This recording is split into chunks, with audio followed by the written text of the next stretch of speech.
Ooh. All right. If you're watching this, we have our Wi-Fi working and not a hot stream anymore.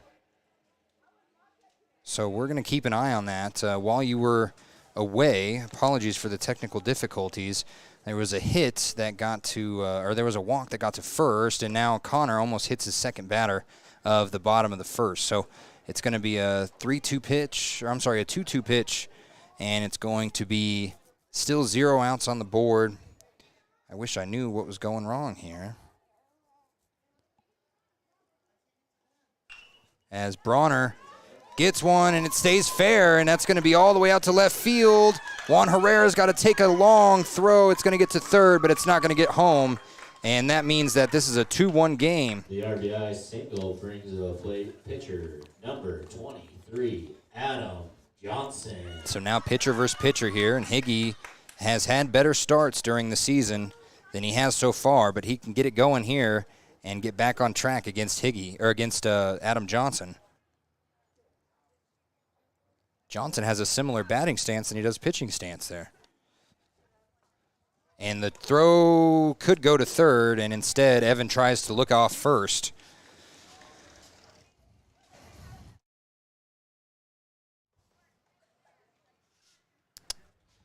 We got a little Lobos fan in here, just 13 weeks old. And now I believe we're back on track with our Wi-Fi. It's working strong, knock on wood. Higgy with runners on the corner is about to throw a 1-0 pitch, and he's still trying to talk with Evan about which pitch they're going to use. That one low outside corner, and it caught it. That's strike one. 1-1 pitch now for Higgy.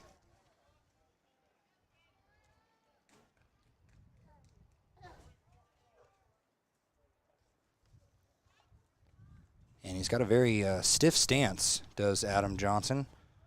And now that throw hits the dirt, and Stevenson's not even going to bother throwing to second. An indifference there means that the tying run is on third, and the leading run is on second. 2-1 pitch incoming. Higgy has not thrown more than 13 pitches, and he's already got 1 run, no strikeouts, and he's allowed a hit as well as throwing a walk. That one is way low and outside, and it's going to hit the back of the fence, and he can throw it back. Oh! He's safe as Higgy had to reach for the ball. It was kind of a wild throw by Stevenson there. It was a little bit left of the plate, and that meant that Higgy had to jump for it. He wasn't able to stand in front of the runner, and Stevenson's going to ask for time to talk to Higgy. Higgy's just upset with himself. He's looking over to Rivera, and he's just got to walk it off a little. He has a lot of emotions right now, and Higgy has always been one of those to show his emotions, and right now he's just going to get back to the mound and talk it off with Evan. And Coach Carey is going to go ahead and head up to the mound. We'll take a quick break and quadruple check our Wi-Fi issues while we wait for the pitching to get back to play here. Community Health Centers of Central Wyoming has locations across Fremont County ready to serve you at DuBois Medical Clinic, Riverton Community Health, and Lander Community Health Pediatrics. We accept all forms of insurance, including Medicaid and Medicare. Are you struggling to get medical care? Ask for their sliding fee scale. From family medicine to pediatrics, Community Health Centers are here to serve you. Call 307-463-7160 or visit chccw.org to schedule your appointment. Welcome back. After just a brief chat with Coach Carey and Evan Stevenson, we're back on the mound and up to bat.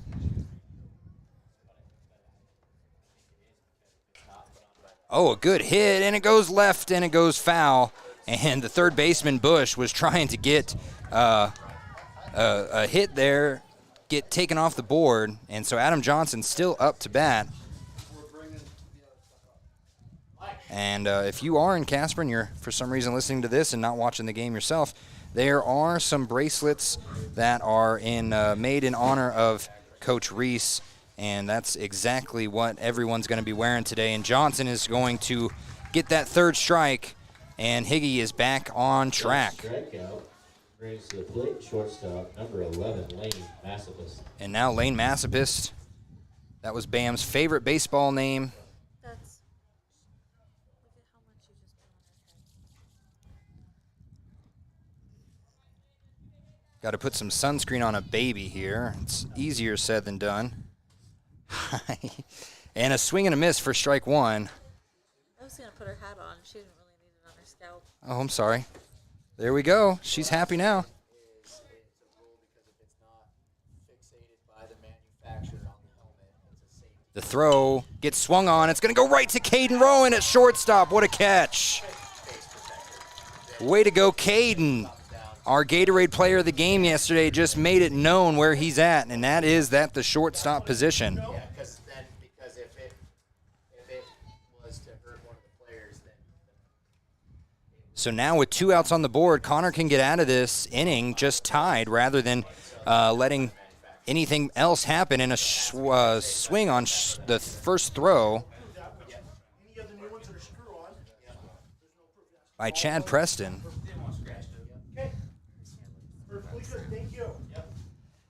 And that one a little low and away for ball one. I know. Okay. Yeah. There we go. All right, we're back to playing here. It's a 1-1 pitch incoming with 2 outs. Higgy, a good breaking ball, goes right into the strike zone. 34, Chad Preston. And Preston, after watching 2 strikes, has a decision to make here. With a runner on third, that would take the lead for Glenrock before the second inning. He watches that go a little high for ball 2.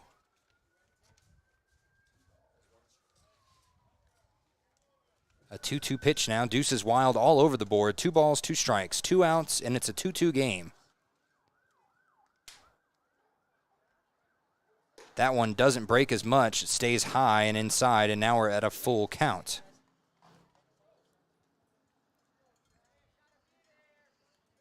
Preston is twisting that ankle in the back into the dirt. He looks like he's going to try and power through this. See what Higgy throws, and he swings and strikes him out. So, just like that, it's 2-2. We'll be right back, top of the second, right after this. When you think about wellness, do you think about long walks, nutrition, having a personal trainer? No matter what your idea of wellness looks like, you can find yourself at Gotchi Gym. Their 1,900 square foot facility makes them one of the largest gyms open to the public in Wyoming. Be the best version of yourself with state-of-the-art equipment from senior to strongman. Take advantage of having a bistro on site as well as a certified NASM personal trainer. Take the first step in reaching your goals. Gotchi Gym. Gotchi Rehabilitation is always looking for new team members. See more at gotchi.org.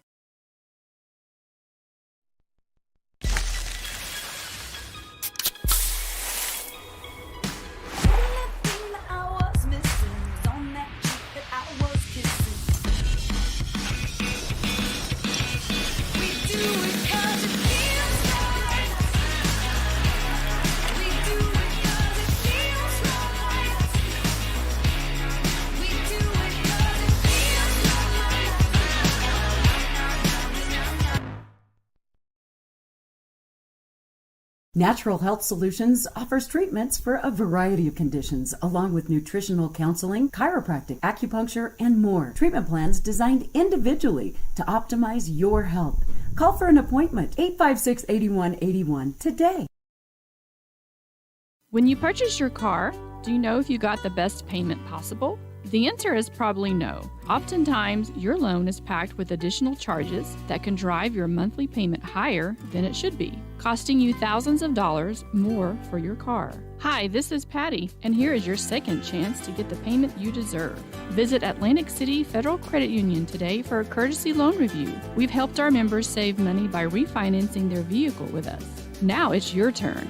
Open your eyes to a credit union. Atlantic City Federal Credit Union. Why should your new floor come from Carpet One?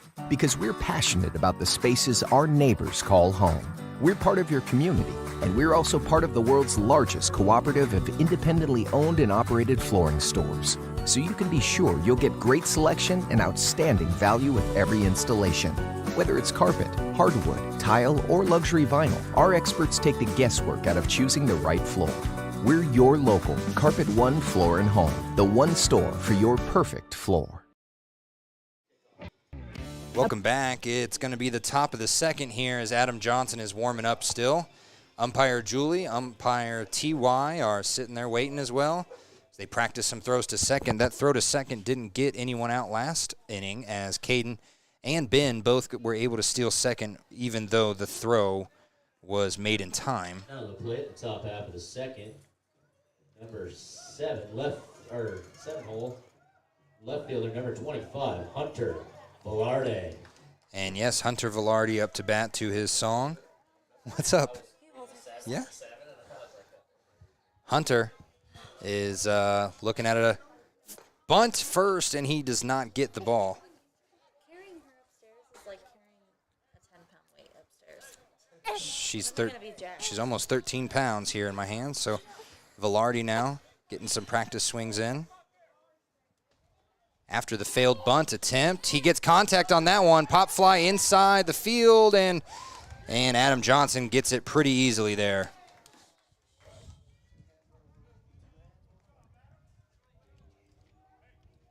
Now up to bat, Will Bush. He had a good look at third base. He just was, or a little earlier when he was jumping for a foul ball, hoping to get it out, and instead it just stayed foul. He did get a pretty good leap there. He's got a good vertical, Will does. Now up to bat.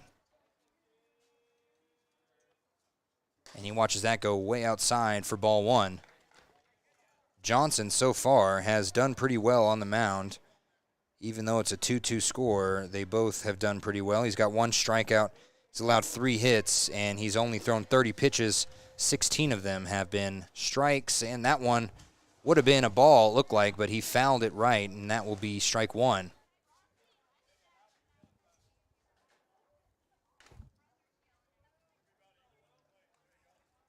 And a 1-1 pitch. They still have the numbers up from the last batter, but 1-1 pitch turns into a 2-1 pitch as that one goes way back.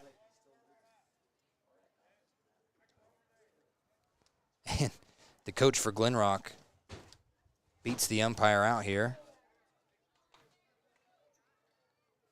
as that is Coach Johnson.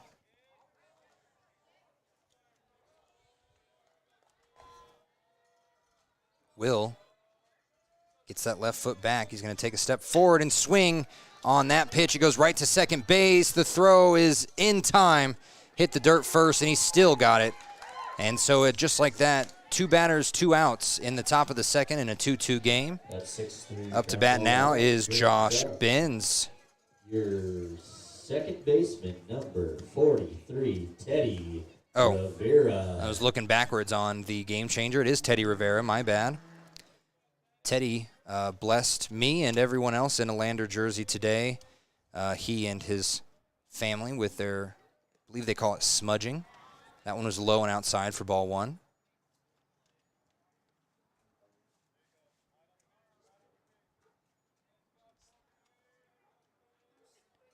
Rivera waits for the throw. Oh, could have worn it. And his dugout tells him he should have worn it.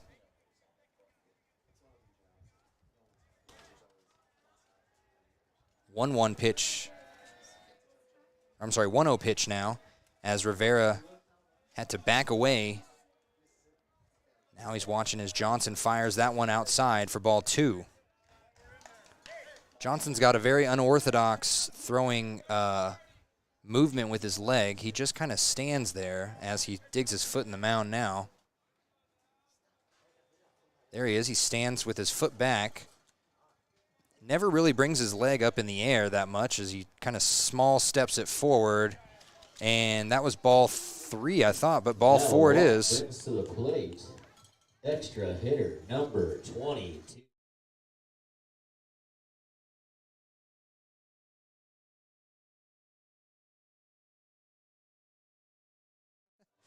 I think we all counted 3. No one's going to say anything to the umpire, which, as a Lander homer, I guess that's okay. Juan Herrera up to bat. Herrera swings on the first throw, and that would have been a strike either way. Might have been a little high, but it was down the middle. And Herrera now swings and gets contact on that one. It goes to left field, and it goes fair. It stays fair, just barely hugs that line, and that's going to push runners to third and second. What a double by Juan Herrera. He hasn't had the best year hitting, but right there you wouldn't know it. Brings us back to the top of our lineup with first baseman number 41, Sam Bush. Bush up to bat here. The Lord of the Rings fan went 1 for 1 already in the top of the first. Got that single to lead off the game, and yesterday, as we already mentioned, went 4 for 4. He was our Papa Murphy's player of the game. Gets contact there, but it goes right and foul, and almost hits those very tall lights up there as the Glenrock reserve players are going to bring all foul balls back to the concession stand for a treat. You got 4 kids racing to go get them now. Fist fights. A ring pop is worth it, though. I can see Finley throwing some hands, and he gets contact again there. This one's going to be fair, too, out into left field. That's going to bring home 1. Is it going to bring home another? It is, as Juan races from second, and oh, perfect throw, but it goes wide right, and it's going to mean a triple for Sam Bush. Technically a double and reached third on air, but either way, he's going to stay on third. And just like that, the Lobos have brought it back up to a 2-run lead. 2 RBI double brings up shortstop number 31, Caden Rowan. And we're looking for a pitch count here. 5 balls. Oh. What's up?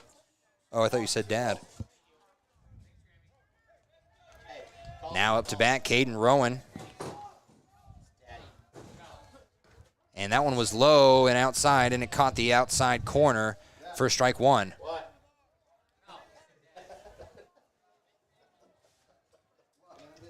Oh, and that throw gets swung on. It's going to be... Oh! That girl just had a near-death experience right there. It bounced off the front of our press box, and this poor redheaded girl was already bending down to get away from it, and it bounced right at her face. We missed it by about an inch. Who is that? I don't know who it is, but glad she's okay. The 0-2 pitch, and it goes high and inside. Almost gets worn.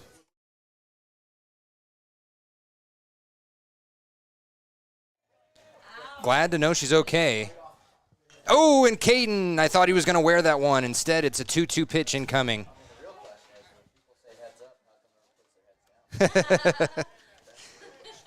That is a good one. That's like, why do you park in the driveway, but drive around? I forget what that one is, but there you go. 2-2 pitch now. And Rowan again almost wears it. That's 3 balls, 2 strikes. It's a full count now. Rowan has gotten close to wearing it in every game. I don't know what he is. Maybe he's just stepping in and hovering over the plate, but he has taken more hits than any other player this season for Lander Lobos. That was low for ball 4. And when it gets dropped, the pitcher runs home thinking that perhaps Bush is going to take it to home, but he's not. Pitcher, number 10, Connor Higgy. And Higginbotham back up to bat here. And the reason he loved playing Lander Lobos, he just likes to hang out with his buds. What?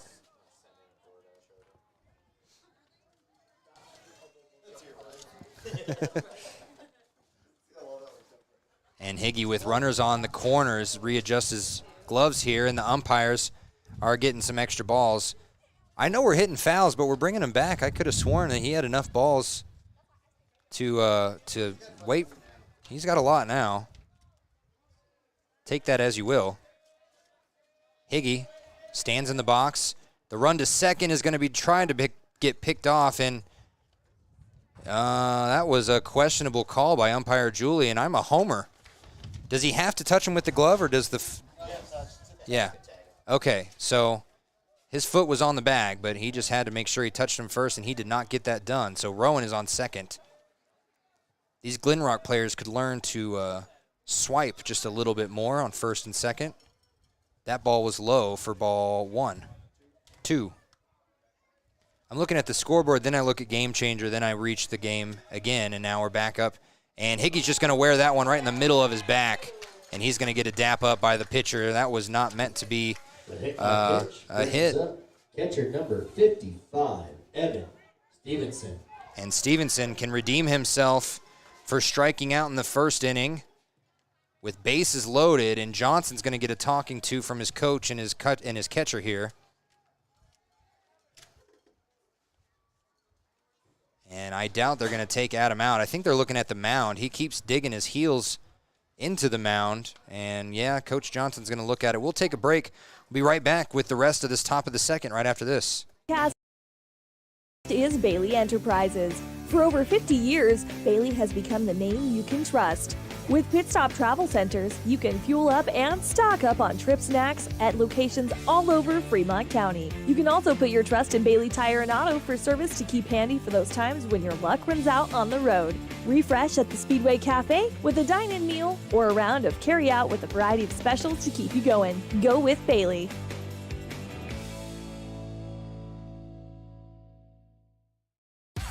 Want access to local news, sports, events, and more?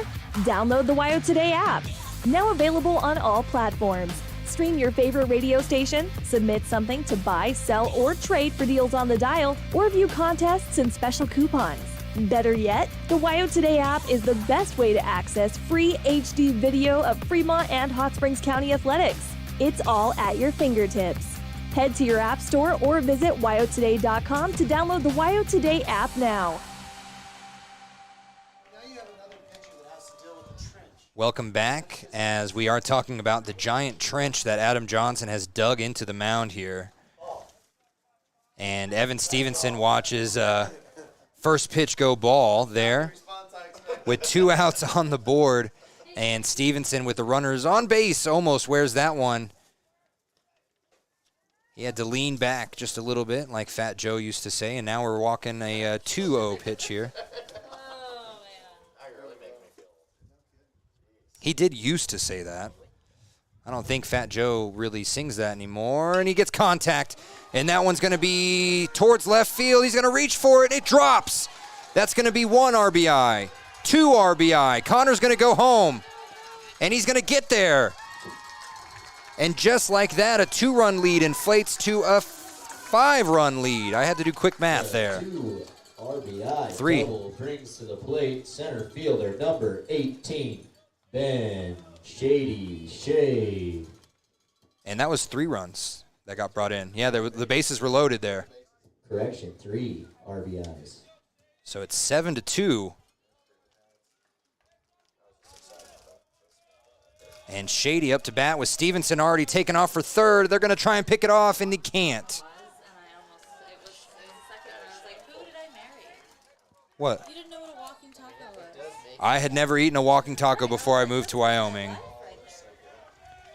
I had never had a walking taco, let alone had I ever had fry bread before we came up here. And man, oh man. Well, no, Kansas City, we don't have Indian tacos, no. And that one is low and away for ball 1. So a 1-1 pitch now as they finally fix the scoreboard. It is 7-2. Shady.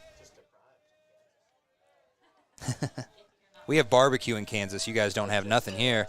Shady gets good contact, but it drops. Oh, right in front of the second baseman, and he's going to make it on an infield single.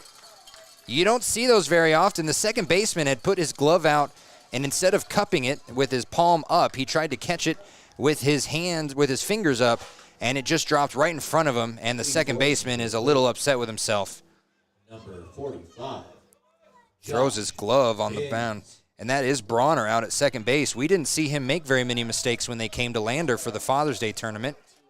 And instead, he allows Lander to stay in the running here, and Benz almost takes it on the shoulder. Instead, he falls to the ground. And now the hesitation. Ooh, and Shady gets hit right in the leg.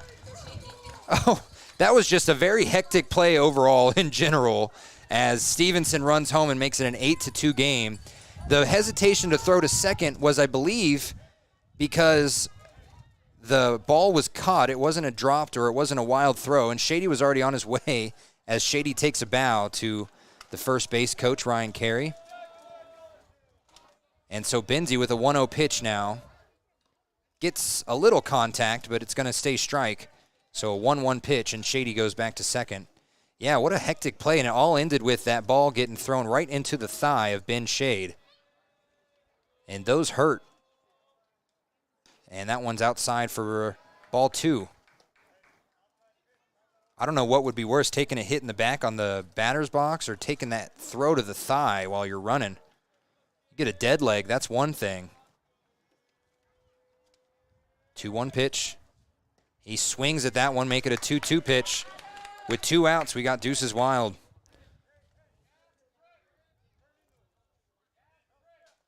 And Benzie gets some words from his dugout.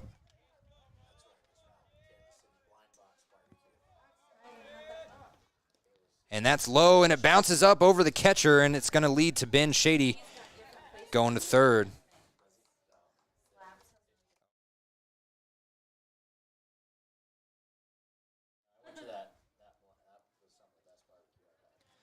Yeah, we will be back in Kansas City in 2 weeks, and really, really just can't wait at all for that.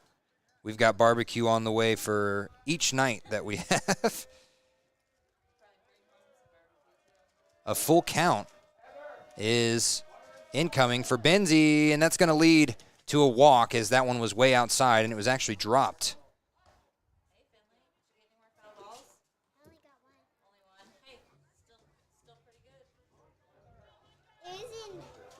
Yeah, that's my list.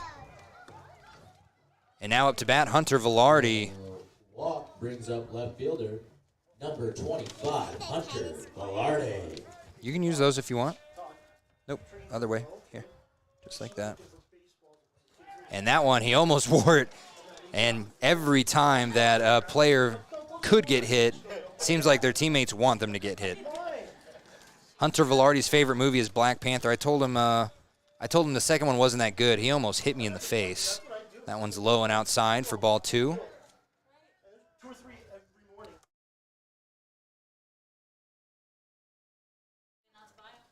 2-0 pitch now for Hunter. That's a lot of money right now. Oh, he gets contact and it bounces backwards. Foul.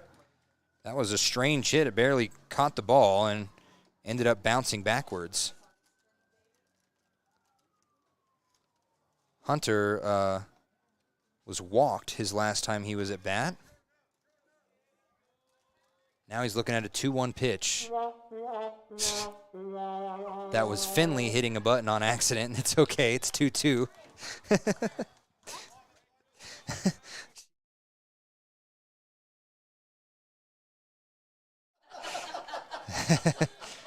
It's all fun and games up here, and he gets contact right back to Adam Johnson on the mound, and that's going to be an easy out, number 3.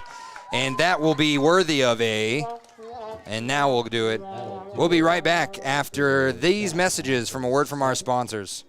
High Plains Power is a Touchstone Energy Cooperative. What does that mean for you as a Rural Electric Association member? It all comes down to 7 principles: open membership, one voice, one vote, member benefits, independence, education, cooperation, and community. To understand how it all works, we're headed back in time.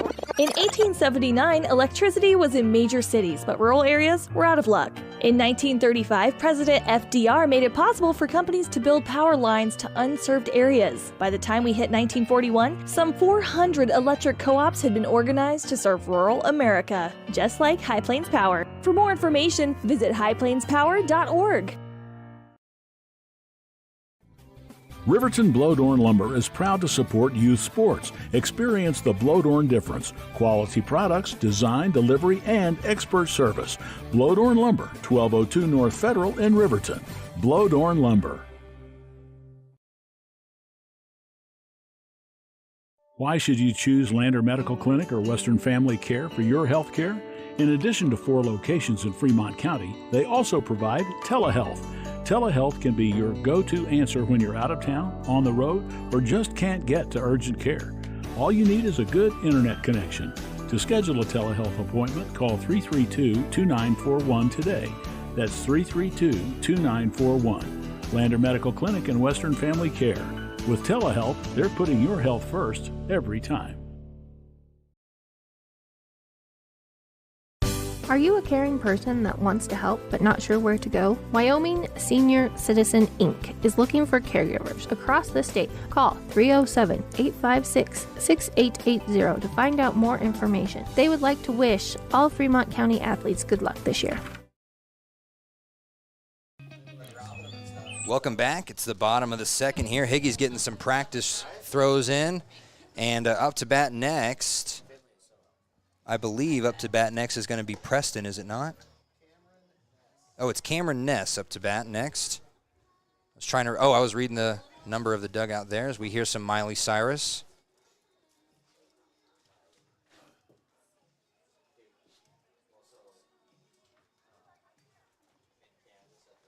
And now, Higgy, whose favorite movie, like we said yesterday, is Grown Ups 2, is going to get a chance to continue striking some kids out. He started off a little angry at himself after he walked a couple players and he got a good hit against him. But now with 2 strikeouts in a row, we'll see what Higgy can do in this next inning as umpire Julie. I thought she was going to do a front flip there. She's not. Or maybe a somersault, but she's not. And Higgy's going to get a dap up here. And we're going to get right into action here. 8-2. Lander exploded for 6 runs at the top of the second there. And it all started off with just a really good first at-bat by Rivera, who got walked. And he just watched them. And then Sam Bush doubled, bringing in 2 runs. And then Stevenson's double brought in 3, and that's just where we were at. And now Cameron Ness up to bat. And a dropping ball gets a strike to start off this at-bat. At the plate, left fielder number 30, Cameron Ness. Ness kind of has that moving arm motion in the box. That one's low. Kind of kicked up some white dust there, and it's going to be a 1-1 pitch.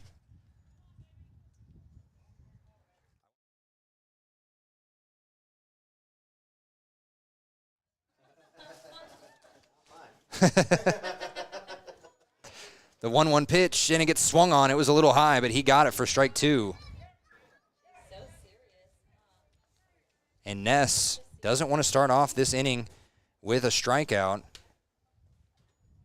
His team needs to get on base and get on base fast. Lander, as we saw yesterday, can score in a hurry. That one's going to help him out, though, as it's low and away for strike 2.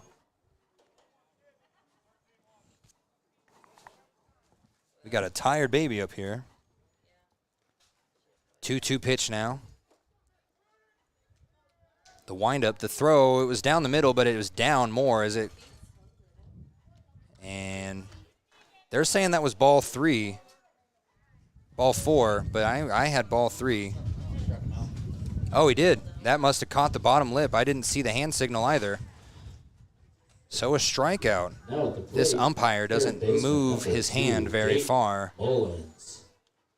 Some umpires speak with their voice. They get real deep down, or sometimes they do the wild hand movements. This one does neither.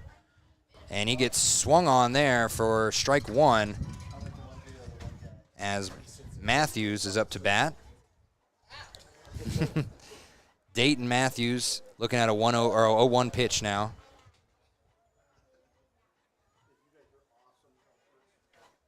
That was a good breaking ball. It went a little low there, so a ball 1 as Higgy. He brought quite a bit of family here. I see a lot of Higginbotham jerseys out here.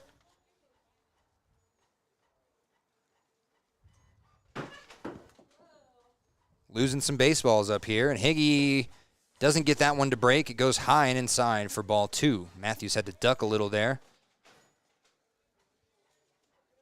And Higgy has some trouble getting the ball up off the mound. And again, he's kind of got to deal with that little trench that Adam Johnson made. You can see he's kind of avoiding it. He's stepping back behind it instead of where Johnson pitches from. And that one looked good, and it is good for strike 2.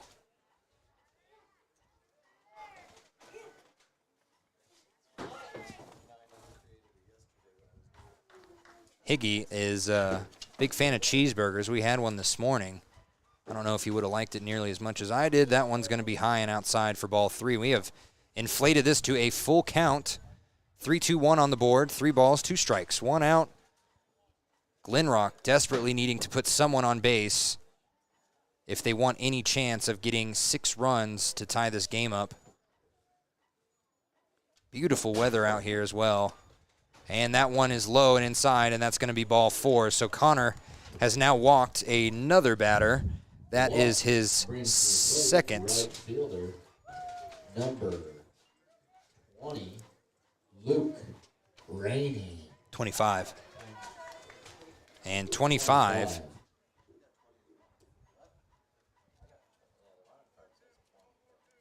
Luke Rainey up to bat. With a runner on first, he watches that one. He fouls it. It went hard to the right and towards that dugout. My father would describe Rainey as chicken legs with those tights. It doesn't help. And now, no, they're saying balk. Is he? No. How was he hit by a pitch? It fouled all the way right. And the Lander fans are not happy about that either. We all watched him tip that, and it fouled right, but instead, I guess he got hit by it. Strange. Either way, runners on first and second now for Owen Barth. Strike 1 right down the middle. And umpire T.Y. hasn't even explained it yet either. The fax machine scared me for a second. And low for ball 1.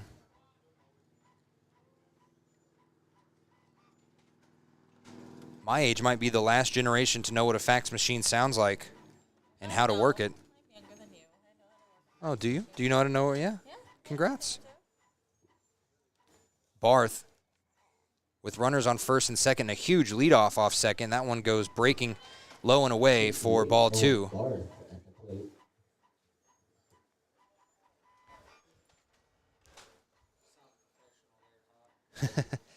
Higgy's going to be throwing a 2-1 pitch with still only 1 out on the board. He gets a good break there. It stayed high, but he got swung on.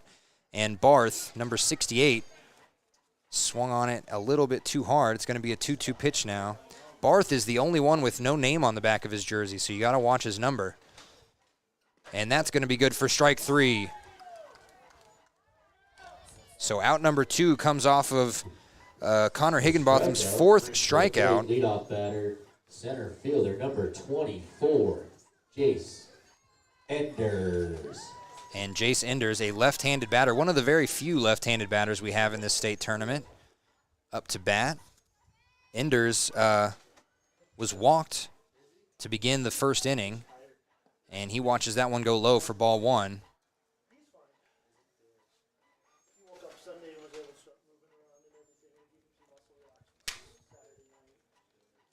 Enders with runners on first and second, just like his teammate before him. And this runner on second is taking a lot of extra space. And Higgy thought about throwing it back, but Teddy nor Caden ran to second.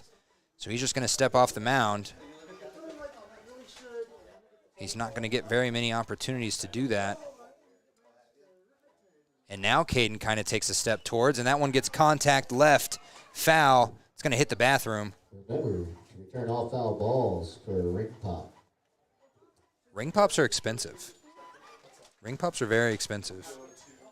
That's why these kids are chasing it. You could sell them for $1 every ball you're getting. And think about that.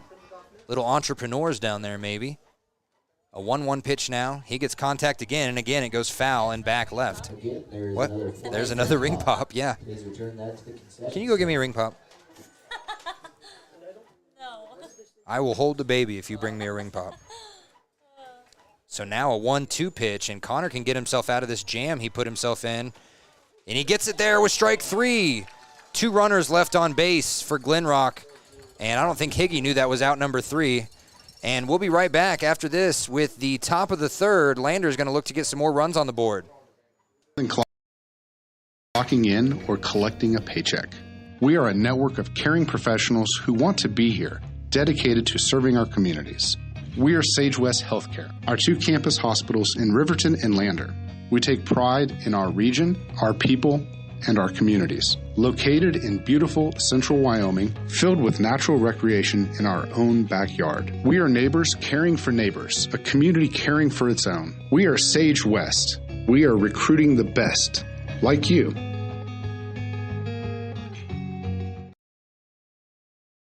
From the wide open spaces to the canyon near you, Wyoming.com is reaching more homes and businesses than ever before. For more than 25 years, we've aimed to provide the best internet and phone service to meet the needs of our customers all across the great state of Wyoming. Now it's getting even better. Wyoming.com, expanding to an area near you. Wyoming.com. We're out there. Papa Murphy's is proud to sponsor this week's Player of the Game. For a limited time, enjoy a Papa Murphy's barbecue chicken pizza made with KC Masterpiece barbecue sauce. After the game or anytime, you can't beat the fresh ingredients and authentic flavor of a Papa Murphy's Take and Bake pizza. And you know it's baked right every time because you baked it yourself. Papa Murphy's on North Federal in Riverton.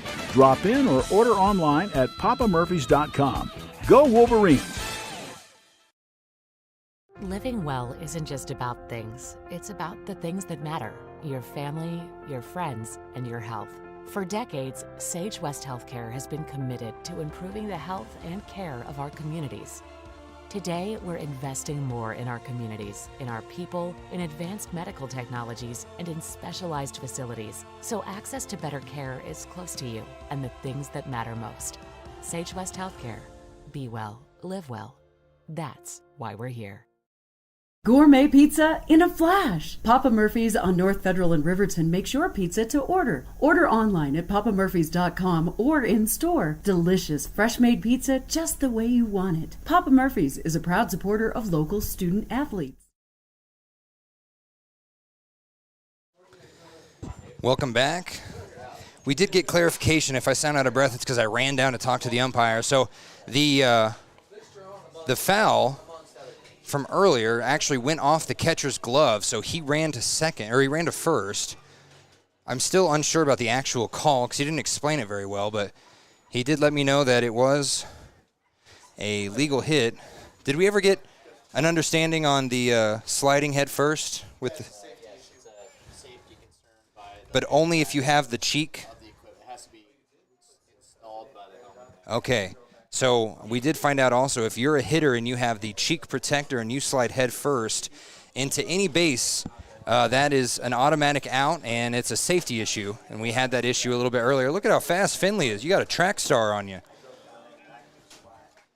Now at the plate, your third baseman, number 34, Will Bush. And Will Bush looking to get the Lander Lobos back up on the board like they did last inning when they got 6. And right there is going to go right back to the pitcher, and it goes off the glove of the first baseman. That looked like an easy out, and it instead is not. And that is no longer Adam Johnson on the mound. That's Jace Enders, I believe, 24. The one will bring to the plate second baseman, number 43, Teddy Rivera. What number is 24? Is that Jace Enders? He's not here. Okay.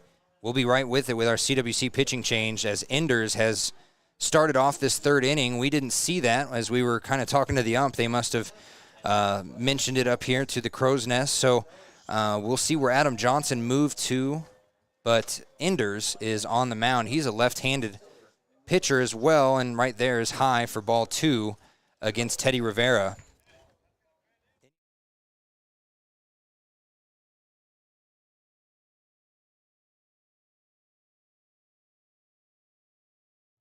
Enders throws wide out for ball 3, and he is in left, it looks like.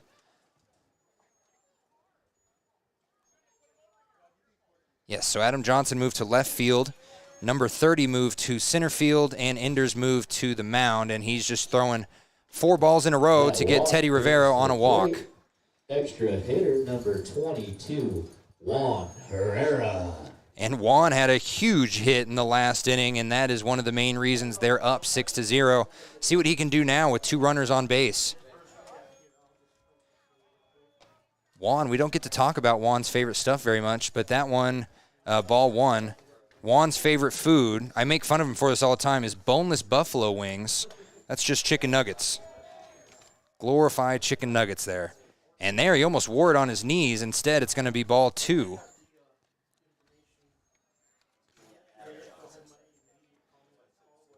He's actually going to be coming here to Casper after high school. He's going to major in English, and he says he's going to go to Casper College, hope to play some baseball. And right there, the pickoff to first wasn't in time, and it was even dropped by the first baseman to keep it 2 runners on base, still 0 outs.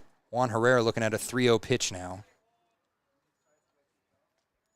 The big windup goes high for ball 4, and Juan Herrera now has been on base with both at-bats. The walk brings up first baseman, number 41, Sam Bush. Sam Bush, who was catching and was a phenomenal catcher yesterday.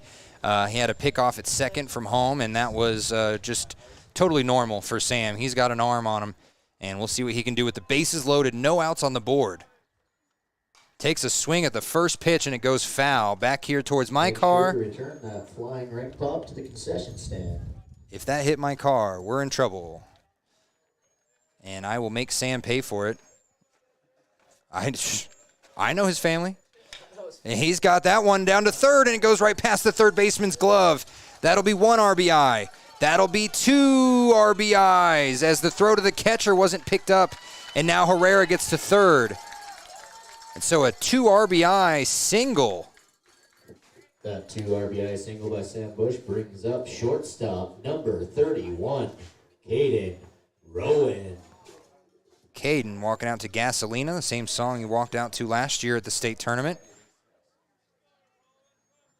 Caden now with runners on the corner, still 0 outs on the board, and his team up by 8. Oh, he gets good contact right to right field, and it bounces up off the grass. It hit right where the grass meets dirt, and that made it harder for the right fielder to gauge where it was going to go, and that's going to be 2 more RBIs. Lander pouring it on strong here in the last 2 innings. That base hit brings up your pitcher, number 10, Connor Higgy. And Higginbotham, boy, he doesn't have to worry about much right now. His team up by 10. I must have missed. I thought there was 2 on the bases. And Higgy swings for strike 1.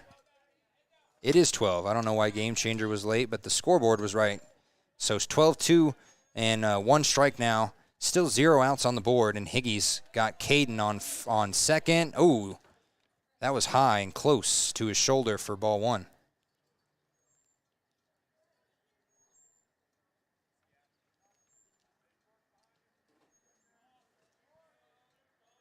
Oh, that one is low at his feet for ball 2. And after some good, strong starts here for Jace Enders, it's kind of gotten away from him in the strike zone. The left-hander, you don't see very many left-handed pitchers, so these batters also have a disadvantage. But that makes it a 3-1 pitch as that one was low and outside, touching the dirt at the end.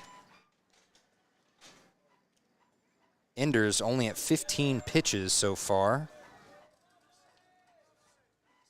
Oh, he gets that fouled, and that would have came right back at us if there was no fence. You're like a... There you go. And now umpire Julie talking to Enders. I wonder what about. Either way, Enders gets back up on the mound, and umpire Julie steps back behind him. And now we have a ball that entered the field somehow. I don't know where it came from. I think that was the foul that he just hit. Someone didn't return it to the concession stand. They just threw it over the fence instead. Well, back to the action here. Caden takes a huge leadoff on second. And Enders with the full count gets it hit on.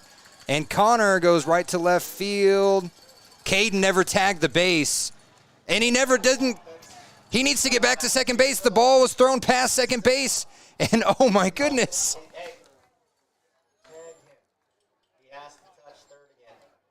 Oh, he has to touch third again. And Coach Stevenson talking to Caden, but no one's telling him. And if no one saw it except for us, I don't know if we can actually impose any impartial judgment up here. Now, here's my thing. I guess we don't know if he necessarily touched third either because he was turning. He did. He ran by third for sure.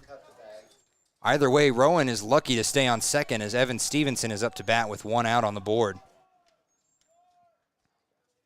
That's low and away, and now Rowan's going to go to third, and the ball goes past third, and now Rowan, he looked like he may have been a little shaken up. He didn't end up getting up and running to home. Shannon Stevenson gives him a tap. 55, Evan Stevenson. So Stevenson, I didn't see if that was a ball or a strike. Did y'all? Okay, so first pitch ball. Evan's going to be looking at a 1-0 pitch now with Caden on third, and that's high and away for ball 2.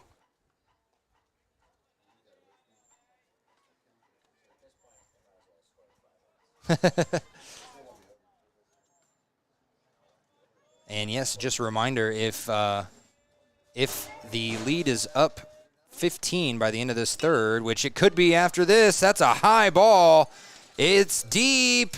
It's not deep enough. It stays in the field, but the center fielder can't catch it, and Caden's finally going to get home after a few fake-outs there for Rowan. Brings to the plate, center fielder, number 18. And the little flex and shake by Evan Stevenson after the RBI double. And now Shady up to bat. Shady's favorite food, country fried steak. I can dig that. There's a place, if y'all ever in Riverton, the Trailhead has great country fried steak. And that one is high for ball 1. And Stevenson made it all the way to third before the pickoff. And that was a soda, not a beer, ladies and gentlemen. Or as some people call it, pop. Do you guys call it pop or soda? See, if you say soda pop, it's a little different. Shady swings at that one, strike 1. I always say pop, and he goes, did you mean soda? You wanted a soda, right? No, I said I wanted a pop, dang it. Right. Depends on where you're from. If you're from California, they just call all the sodas Cokes, which is even worse. And that one thrown low for ball 2. Yeah, my brother lived in California for just long enough to start calling them Cokes, and we went to a restaurant. He said, can I get a Coke? And she said, what kind? He goes, Dr. Pepper. And I was like, that's just a Dr. Pepper then, not a Coke. What are you talking about? 2-1 pitch now for Ben. Make it 3-1 as that one was way low and outside. And Benzie is waiting on deck to bat with one out on the board. One runner on third. Shady is looking at a 3-1 pitch. Ooh, that one looks like it was going to hit his ankle anyway. Ball 4. And umpire T.Y. is empty. I think he's going to turn around and look for some more baseballs. I thought he was going to maybe brush off the home base, but he's just getting some exercise as Benzie walks up to base. Right fielder, number 45, Josh Benz.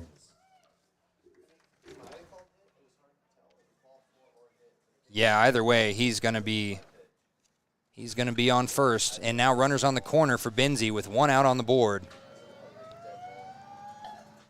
Benzie watches that go high and outside, ball 1.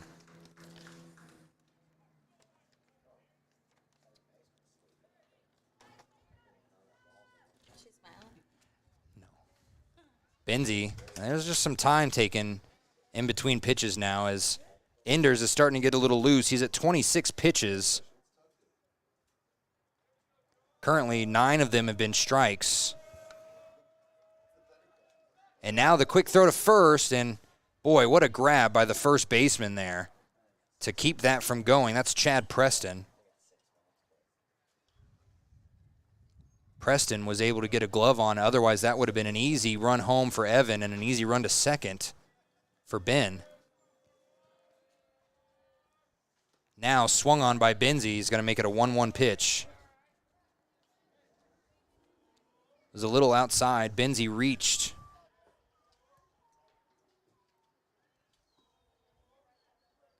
Now the windup in the throw, and again, he swung just a little late on that one.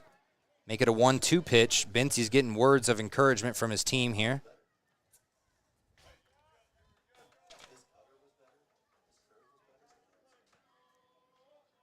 Glenrock coach telling his pitcher something, and now again swung on low, and that's going to be strike 3. Benzie now has been walked once and now adds a strikeout. Hunter Velarde. Velarde also trying to get on base again.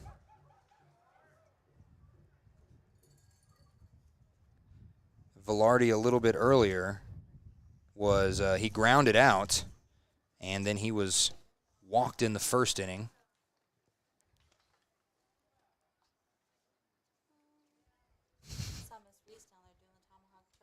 Yeah, she's good. Oh, actually, Hunter Velarde flew out in the second. I forgot. That is correct. So he is flown out and grounded out. He's still looking to get on base, and right there, he watches that break inside for strike 1. So now a 1-1 pitch with 2 outs. Hunter still has runners on the corners wanting to come home. And swing for strike 2. Hunter is a great advocate for a lot of Lander sports. He's not only a runner-up in the state tournament in wrestling, but he represented Team USA in Romania just a couple weeks ago on the wrestling mats. And there he gets strike 3, and that will be out number 3. The drop strike was tagged anyway. So out number 3 means that we're going to be heading into the bottom of the third with a score of 13-2. We'll be right back after this.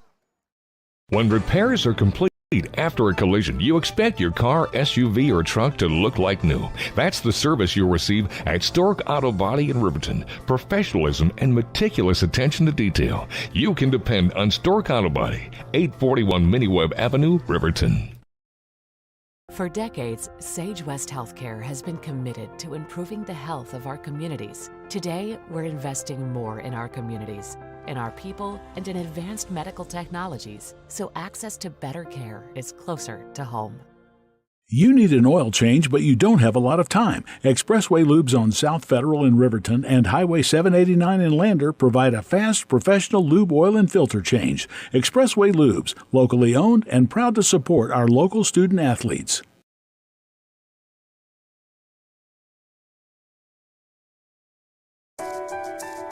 At Teton Therapy, our people make the difference.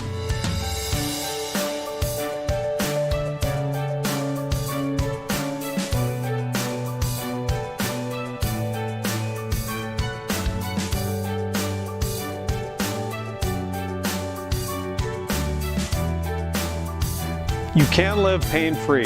The amazing staff at Teton Therapy can help in Lander and Riverton.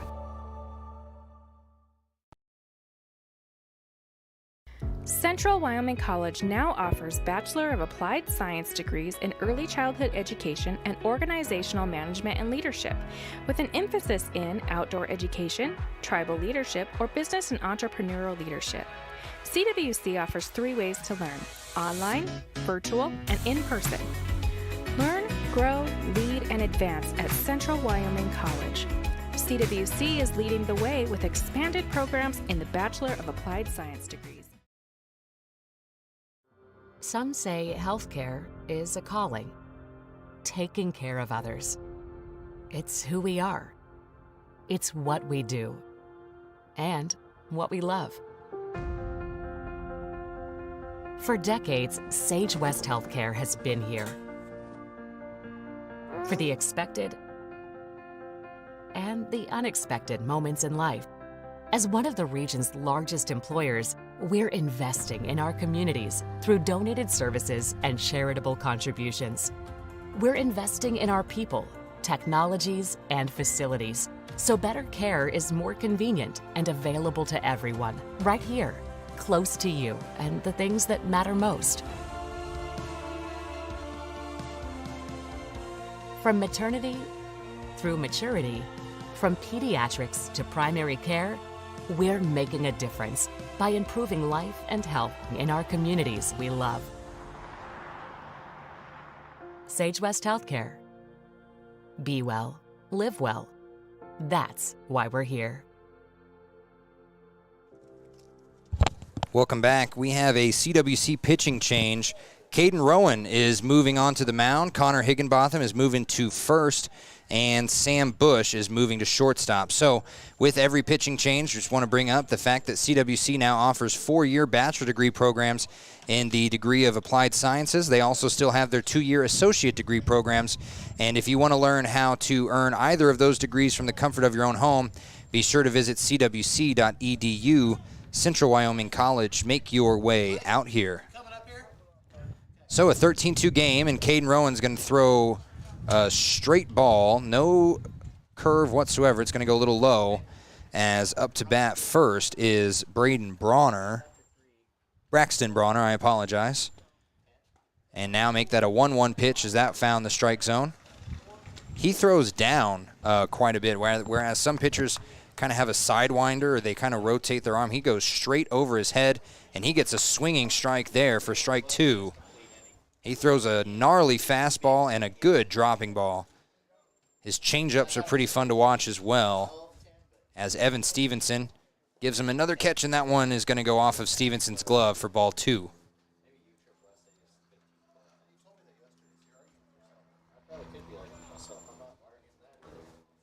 So a 13-2 lead in the bottom of the third, so they're not going to be able to get out of it in this inning. If they had scored 4 more runs, I apologize, they would have been able to, but instead, he gets the strikeout there to start off his time on the mound, and he's immediately going to get dapped up by the former pitcher, Connor Higginbotham. And up to bat now, after Bronner, is Taylor. That's Donnie Taylor. He's the catcher for Glenrock, so he's been doing a good job behind home plate. And now he's at the bat. He's already 1 for 1 with an RBI on the day. He's got one of the 2 RBIs, and right there he watches strike 1 go low and outside, hit the corner. Don't forget, if you want to help out, there are 50-50 raffles as well as some silent auctions. We got some wine bottles. We got a VR machine. We got a whiskey variety. We got a Wyoming whiskey gift box. It's been a pretty fun time looking at some of these things they have for auction. That one is going to be good for ball 1. So a 1-2 pitch now. He got it on his fax machine. Rowan now. 2-2 is what the scoreboard says. I got 1-2, but either way, it is a hitter's pitch here, because he's got to hit this if he wants to have any chance of getting his team up. And he's going to swing for strike 3, and he's going to tag him just to make sure as he kind of dropped that strike. And now starting off the third inning and starting off his time on the mound, Caden Rowan starts off with 2 strikeouts. This kid's got to be hot. He's got the black sleeves, the long pants. That's Adam Johnson, the pitcher that started off this game, now sitting out at left field. And I'm 99% positive you're supposed to have your jersey tucked into your pants at the state tournament. He swings on that one, doesn't even move his feet. Yeah, we had an issue at the last year's state tournament because some chains were loose on some people's necks, and I remember that resulted in some more. And that one a swing for strike 2, I apologize. And Adam Johnson now doesn't want to become 1-2-3.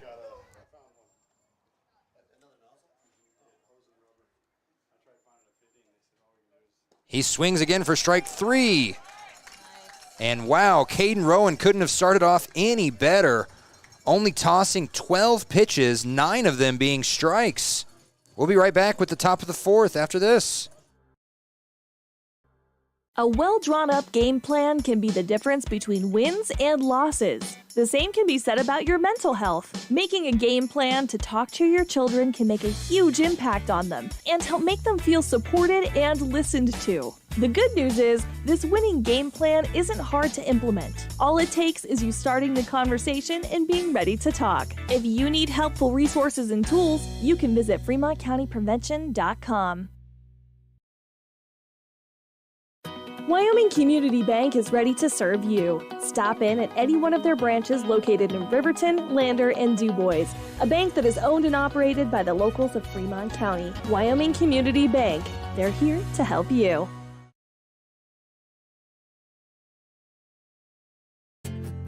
From one corner of the state to the other, over 82% of Wyomingites wear their seatbelts. And to the 18% who don't, we say, let's buckle up for life, Wyoming.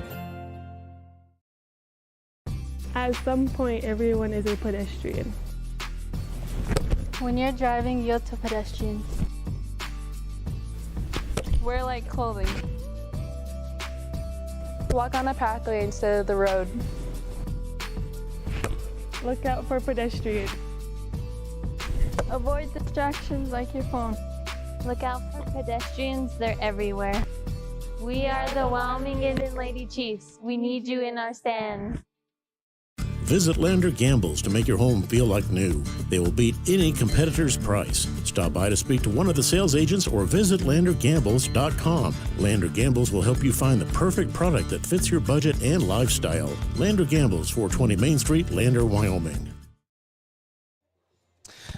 Welcome back. It's the top of the fourth. We have some substitutions in here for Glenrock. Tate Wise is going to be coming in for Luke Rainey. Rainey was the right fielder.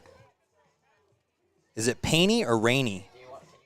I think it's Rainey, yeah. Luke Rainey is going to be heading to the dugout, and it's going to be Tate Wise out in right field. And that means that Tate will most likely bat coming up here shortly. Rainey would be the fifth batter when they come up to bat. So up to bat now, though, is Will Bush. Ooh, and he's just going to take a first hit. Up to bat is Will Bush. Enders shows no harm, no foul with the dap on the way to first, but that one had to hurt. Just came off his hand a little late, and it just kept flying further and further towards him.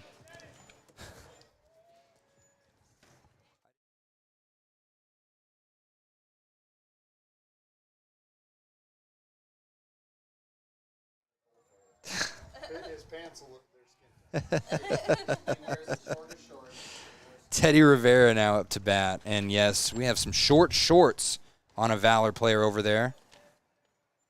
Although it is warm enough right here in Casper, I think that is okay because I'm sweating in my jeans up here.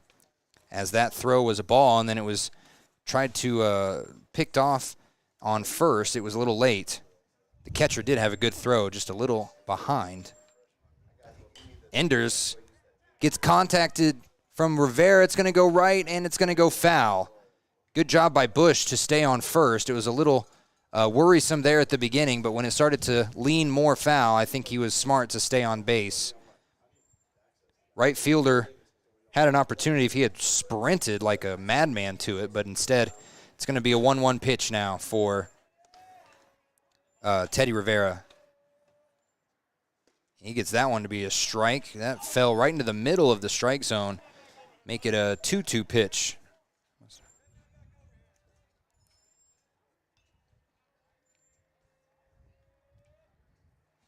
He gets the swing. It goes past him. He can still run to first. All right, he can't throw to first. The base is occupied with less than 2 outs. Oh, okay. If there are 2 outs, then you can't do it. We got to remember that. So if you didn't hear that, if there's less than 2 outs and the base is occupied, it's an automatic out. And Bush still moves to second, though, as it was back behind the catcher. Hit the fence there, and now Bush has a big leadoff on second, and Herrera watches that one go outside for ball 1. Herrera's favorite movie, Wolf of Wall Street. And the 17-year-old is just now old enough to watch that, so I hope he... Oh, he watches that go low for ball 2. We already mentioned it. His favorite food is chicken nuggets. Oops, I mean boneless buffalo wings. I apologize. Chicken nuggets, exactly. He gets the swing for strike 1.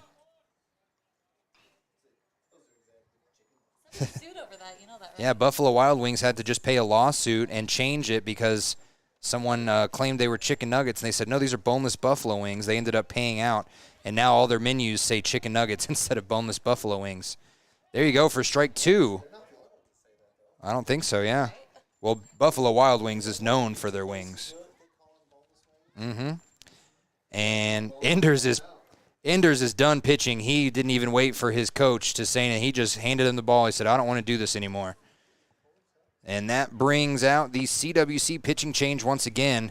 And once again, if you want information on CWC's 4-year bachelor degree programs or their 2-year associate degree programs, and if you want more information on how you can earn those degrees from the comfort of your own couch, be sure to visit cwc.edu. Central Wyoming College. Make your way out here. We'll give the new pitcher some practice time, and we'll be right back after this. To the pool and beyond. Fremont County athletes give their blood, sweat, and tears for their teammates and community. Why compromise that with alcohol or marijuana? Help your athlete make the most of their playing time by avoiding the dangers and impact that substance use can have on their performance and future. For more resources and information, visit FremontCountyPrevention.com. Your car or truck is an investment. When it needs repairs, you need someone you can trust to do the job right. Take it to Gunners Automotive. They repair all makes and models of cars and trucks, from oil changes to brakes, tires, and more. Gunners Automotive, 856-2288. The staff and board at the Fremont County Fair wish to thank everyone who attended the fair this year. Whether you enjoyed Family Day, a night event, entered a craft show, or showed your livestock, thank you for all your efforts. We'll be moving and grooving next year, so stay tuned. If your vehicle needs repair, you can depend on the crew at Extra Care Auto Repair. They can repair almost anything with wheels, gas, diesel, domestic, or import, and their work is top quality and reliable. Extra Care Auto Repair on North Federal in Riverton.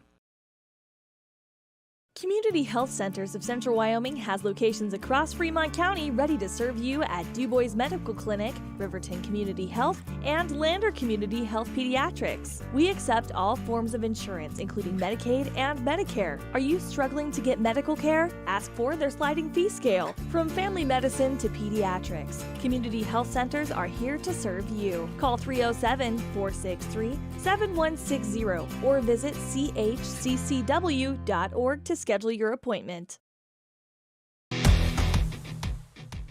When you think about wellness, do you think about long walks, nutrition, having a personal trainer? No matter what your idea of wellness looks like, you can find yourself at Gotchi Gym. Their 1,900 square foot facility makes them one of the largest gyms open to the public in Wyoming. Be the best version of yourself with state-of-the-art equipment from senior to strongman. Take advantage of having a bistro on site as well as a certified NASM personal trainer. Take the first step in reaching your goals. Gotchi Gym. Gotchi Rehabilitation is always looking for new team members. See more at gotchi.org. Welcome back. So our new pitcher, Caden Sheen, came in, and they only needed one more strike on Juan Herrera. They ended up getting it. So Herrera struck out and made it 2 outs on the board. Still have Bush on second. That's Will Bush. And now up to bat is Sam Bush, and he has to duck and get out of the way of that one. Sam has not been hit nearly as much as Caden. Caden gets just rocked every time he goes up there, it seems like. Sam brought in his brother a couple times yesterday, and he's looking to do the same thing here with 2 outs on the board. He watches that one go outside for ball 2.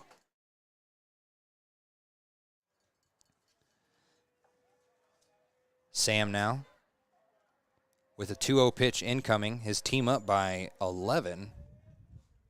And that one's high and inside for ball 3. And I don't know if we got clarification as that one was thrown high. It is 10 after 4, correct? case. So we wanted to make sure it was 10 after 4 all season. I was just double checking that it was the same for the state tournament here. So if they were to end this inning with this same score, it would be over, much like the yesterday's game, which they won 15-2.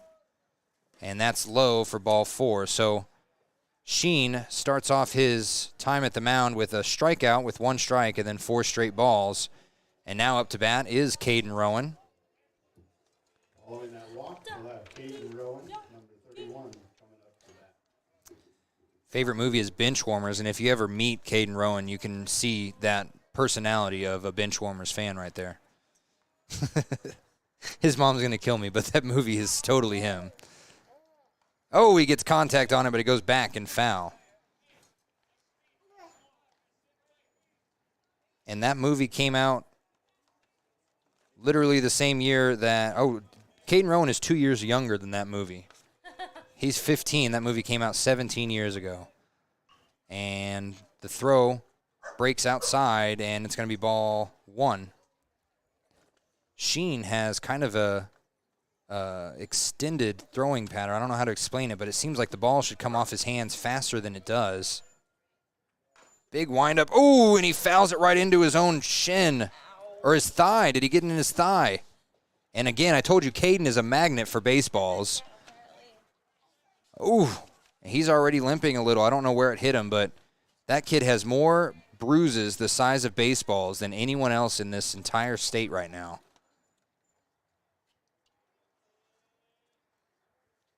And right there, that broke in for strike 3. And I think that's it, right? That's 3 outs. That'll do it for the top of the 4th. All Lander has to do is hold Glenrock to at least 1 run or less, and this game will be over right after this.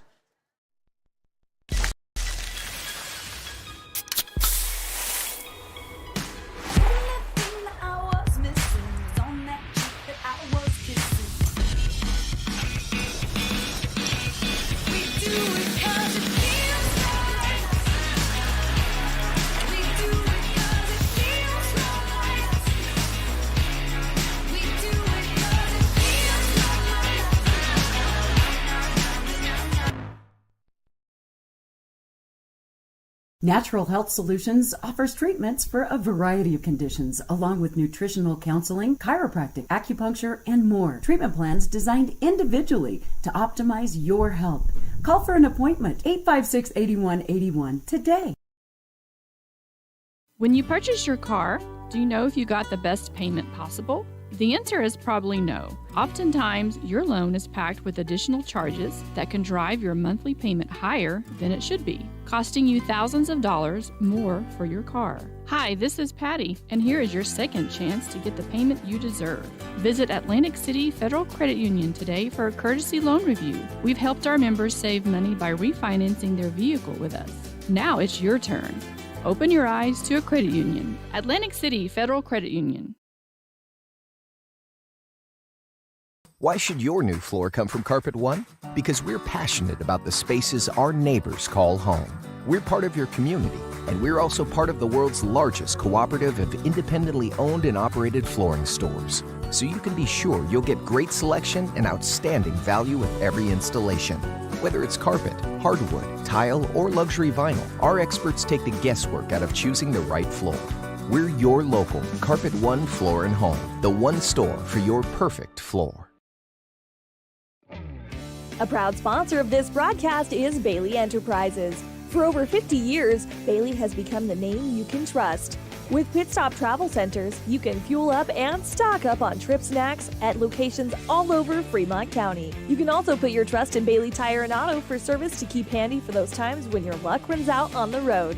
Refresh at the Speedway Cafe with a dine-in meal or a round of carry-out with a variety of specials to keep you going. Go with Bailey.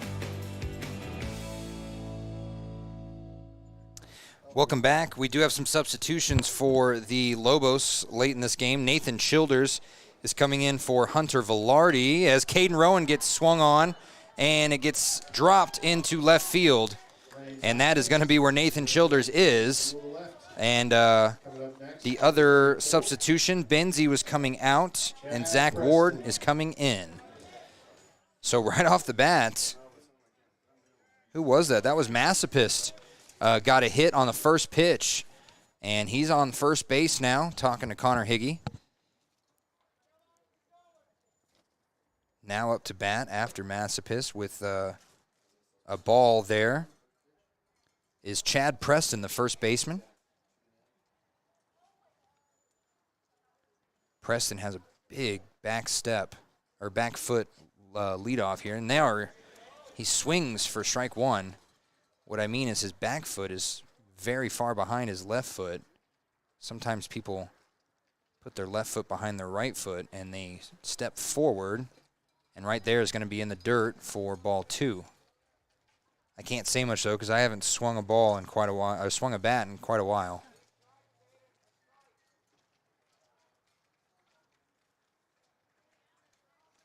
Ooh, swung on for strike two. And just like that, it says 3-2 on the scoreboard. I have 2-2 as well. 2-2 pitch incoming for Caden Rowan, and that one's going to be 3-2 because that was way high. And up next after this is Casper Valor versus the Rock Springs Spartans, correct? Yes. I see Rock Springs getting ready in their powder blue uniforms. Ooh, that one drops low, and Caden Rowan walks the second batter. That puts 2 runners on base, and if those 2 cross home plate, this game's going to go into the 5th inning.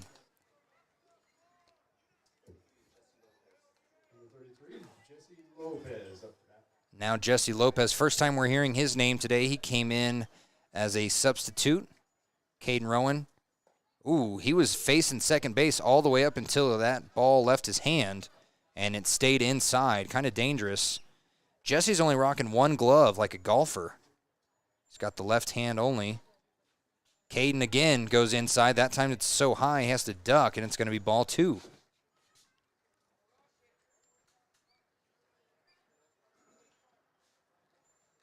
Caden Rowan with runners on first and second. Keeps looking back at second. That's where Evan Stevenson is, and there's going to be low and inside for ball 3. Oh, that was a strike. I missed the hand signal there.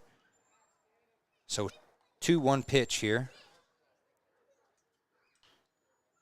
And now it's Rivera kind of hovering around second, and there's strike 2. He's catching that inside corner pretty well as umpire T.Y. there has increased it to a 2-2 ball here. And that one's going to be high for ball 3. It's got to be there, says the Glenrock coach. Caden trying to get out of a jam here with 2 runners on already. No outs on the board, and that's not going to do it. That's going to go low for ball 4. And Rowan walks his second straight batter and loads the bases. He was doing pretty good right before this inning. He had 3 strikeouts in a row to start off his time on the mound. So far today, Higgy and Rowan have combined for 8 strikeouts. That's how many Evan got in 4 innings yesterday. And I missed that, but it was a strike, so it's going to be an 0-1 pitch for number 13.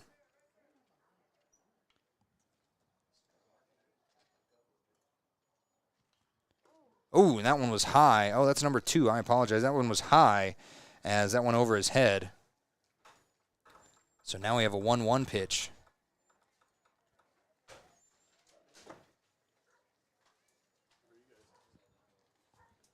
Matthews is deep in the box, and there's going to be ball 2.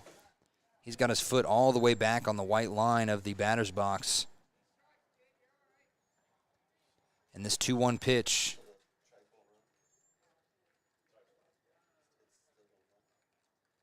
Caden tosses it, and it goes high again. And I think Stevenson wants to talk to him. Instead, he's going to throw it. I can just read Evan's body language by this many games into the season, and it seems like probably after another ball, he might go up and talk to Caden himself. And Evan watches that go ball 4. So that's going to walk in a run. And that means that if one more run passes home plate, it's going to be a 5th inning for Lander. And I think Connor and, yes, Paxton Reese, who helped this team win a state championship on the mound last year, they're all going to huddle up there on the mound. We'll give them just a brief second. We'll be right back after this. Want access to local news, sports, events, and more? Download the WYO Today app. Now available on all platforms. Stream your favorite radio station, submit something to buy, sell, or trade for deals on the dial, or view contests and special coupons. Better yet, the WYO Today app is the best way to access free HD video of Fremont and Hot Springs County athletics. It's all at your fingertips. Head to your app store or visit wyotoday.com to download the WYO Today app now. Welcome back. Caden still on the mound. Just a little talking to from Coach Reese. And Paxton, like I said, he was an excellent pitcher. Sorry, my mic was a little. Paxton was an excellent pitcher last season for this team. Got them all the way to another state championship. And right off the bat, Caden's just going to hit it. And number 15, Tate Wise, doesn't even get a look at a ball. He's just going to get walked, and that means that we will have a 5th inning. It's going to be 13-4 now. Owen Barth is now up to bat, second baseman. By pitch brings up Owen Barth. Barth with the bases loaded, still no outs on the board. He swings at that one, strike one.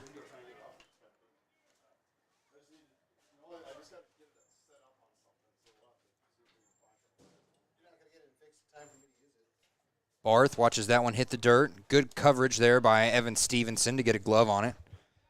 Makes it a 1-1 pitch. And number 68, Owen Barth, swings and gets contact there. Ooh. I thought that hit a car and bounced. It actually hit the wall over here by the tennis courts and bounced.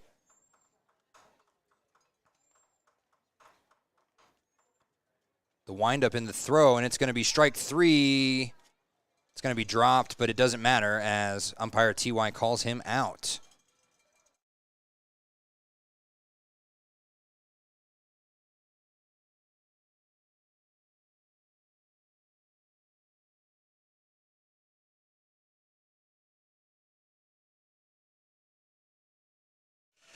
Oh, up to bat now is going to be Caden Sheenan.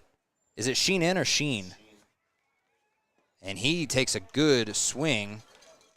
Again, I'm pretty positive you have your jersey untucked. That is against state rules, but he and a couple other players are rocking the old 1990s, early thousands NBA look where you just let it fly. Sheen takes another swing for strike 2. Pitcher versus pitcher here, and Rowan is getting the better of the others.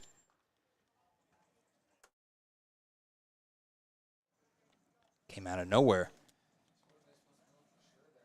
Sheenan swings again. He took a step backwards to try and find that one, and that's going to be strike 3. You're out, and that's 2 straight strikeouts for Caden Rowan. So he's back on track where he was in the last inning.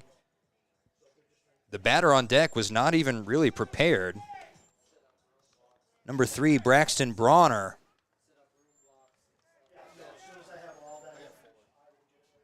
Is that number 4? That's number 3, Braxton Bronner.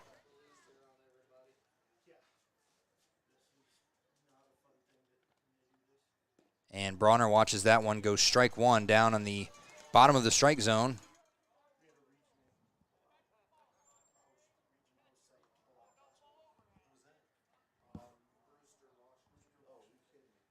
And, oh, that one was high for ball 1.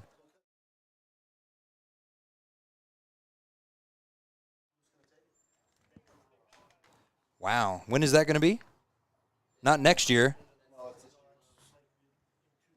Oh, wow.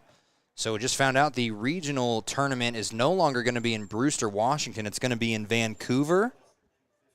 Oh, wow. For the 13, 15-year-olds. Okay, that makes more sense. I was going to say. 2-1 pitch here. Bronner swings to make it 2-2, and Caden can get out of this jam rather swiftly here with a strike, but a 2-2 pitch with 2 outs. See what he does here. He gets him to swing on it for strike 3. And Caden only allows 2 runs there, but it is enough to get into the 5th inning, and we will be right back with that 5th inning right after this. High Plains Power is a Touchstone Energy Cooperative. What does that mean for you as a Rural Electric Association member? It all comes down to 7 principles: open membership, one voice, one vote, member benefits, independence, education, cooperation, and community. To understand how it all works, we're headed back in time. In 1879, electricity was in major cities, but rural areas were out of luck. In 1935, President FDR made it possible for companies to build power lines to unserved areas. By the time we hit 1941, some 400 electric co-ops had been organized to serve rural America, just like High Plains Power. For more information, visit highplainspower.org. Riverton Blowdorn Lumber is proud to support youth sports. Experience the Blowdorn difference. Quality products, design, delivery, and expert service. Blowdorn Lumber, 1202 North Federal in Riverton. Blowdorn Lumber. Why should you choose Lander Medical Clinic or Western Family Care for your health care? In addition to 4 locations in Fremont County, they also provide telehealth. Telehealth can be your go-to answer when you're out of town, on the road, or just can't get to urgent care. All you need is a good internet connection. To schedule a telehealth appointment, call 332-2941 today. That's 332-2941. Lander Medical Clinic and Western Family Care. With telehealth, they're putting your health first every time. Welcome back. It is still Sheen on the mound. And Game Changer says Sheenan, but this paper says Sheen. So we're going to go Sheenan just because their Game Changer is most likely from a parent. And this handwriting is from a coach that calls him something different every day. Something I loved about Coach Reese before he passed away, he never knew how to spell Juan Herrera's last name. So he would just put Juan Her or Ron Hera. And either way, it was never the right name, so we always made fun of him for that. And it was one of the many things we'll miss about Coach Reese. And I got his information here, like we've been reading all year long. His favorite movie was Top Gun Maverick. He just fell in love with it, and he had coached for 25 years. He had coached these Lobos for 5, and he had gotten to those state championship games 4 years in a row. He actually went to school back in Mountain View High School. He's not from Lander. And his quote, I've been saying it all year long, there's no such thing as perfection, but there's nothing wrong with striving for it. And that is exactly what these boys are doing as Connor Higginbotham is up to bat to start off the 5th inning. A high dropping ball doesn't drop enough. It's going to be ball 1.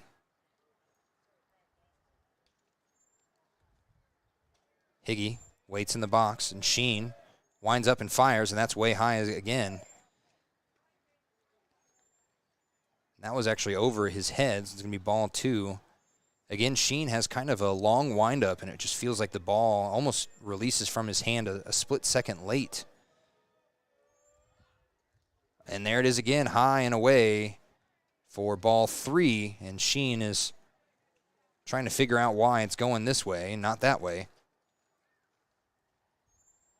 Evan Stevenson with the quick hands to get the ball back to umpire T.Y.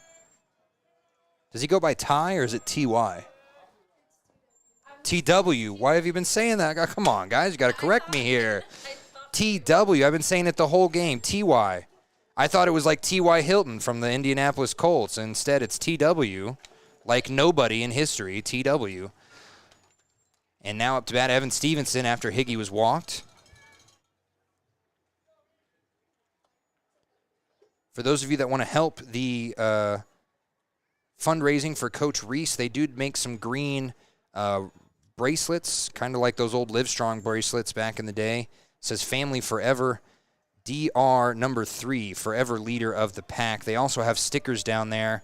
All donations help go to the Reese family, and as well this weekend, starting tomorrow at 10 a.m. and ending at 2, the car wash at the Gambles in Lander. That will help benefit the Reese family as well. It's the Lander Legends second annual car wash. And Stevenson looking at a 2-0 pitch, now make it a 3-0 pitch. And I also believe at the Bananas game that we're going to be calling on July 23rd, there's going to be some donation opportunities there as well. If you'd also like to donate to the Casper Valor Fund here to help pay for the state tournament, it's not cheap to put these tournaments on, as we found out last year in Lander. You can come out here, as that one is down the middle for strike one. If you want to come down here to Casper, or I don't know if maybe you can call it in, but they are doing prize raffles and 50-50 tickets. We got a whiskey box. We got a wine box. We got a Meta VR down there. And now up high, Evan Stevenson pops it out to center field, and he drops it. And Higgy never got off first, and he's just barely going to make it to second. Higgy got a little lucky there. So did Stevenson, considering the center fielder dropped it. And he's holding his head. He is upset with himself. He's out there. Ooh, I stepped on Finley's baby bottle pop. Don't want to do that. Who's out there in center field? Oh, that's Owen Barth. Poor Barth didn't get the sun in his eyes there right at the last second. It happens to the best of us. Ben Shade is up to bat now. 2 runners on base, and he watches that go low and away for ball 1.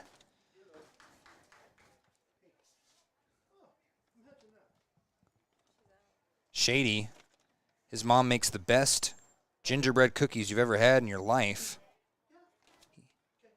He watches that one go low and hit that corner of the strike zone for strike 1. His favorite movie, The Patriot.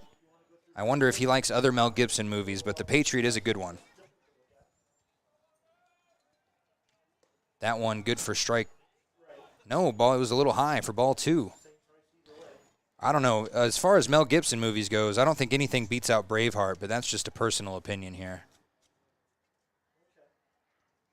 That throw is low and inside for ball 3. So Stevenson on first, Higgy on second, neither taking a rather large lead, even though there's 0 outs on the board. Shade is 2 for 2 on the day, and he got lucky on that last one as a drop ball led to him getting on first. That one found the strike zone. Now we have to a full count here, 3-2. 0 outs on the board. Shady can do damage, or he could watch. We'll see what happens.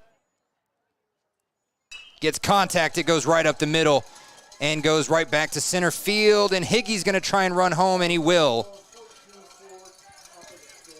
And now it is a 10-run lead, 14-4. Glenrock, we mentioned yesterday, lost in a thriller against the Crosshairs. Ended in a walk-off win for Casper, 11-10, and we thought Glenrock was going to come out and play angry. So far, they have allowed Lander to do a lot of damage rather quickly, and now up to bat for the first time today, Zach Ward, who says he's going to go down to Missouri and work for the Union if he doesn't get a chance to play baseball in college. And the throw to first to pick off Ben was high, and that's going to lead Ben to second, and that's going to lead Stevenson home. And Taylor, the catcher, knew it was high when he threw it. You could see it with his body language as the first baseman had to jump high and still couldn't get to it in time. So now up to bat, still Zach Ward. He was looking at that first pitch go ball, so a 1-0 pitch now with Shady on third.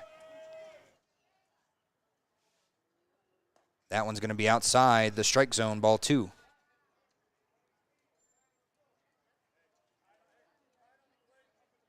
Well, I'll tell you what, I love the Valor colors. I think you guys got the best, color scheme of anyone here.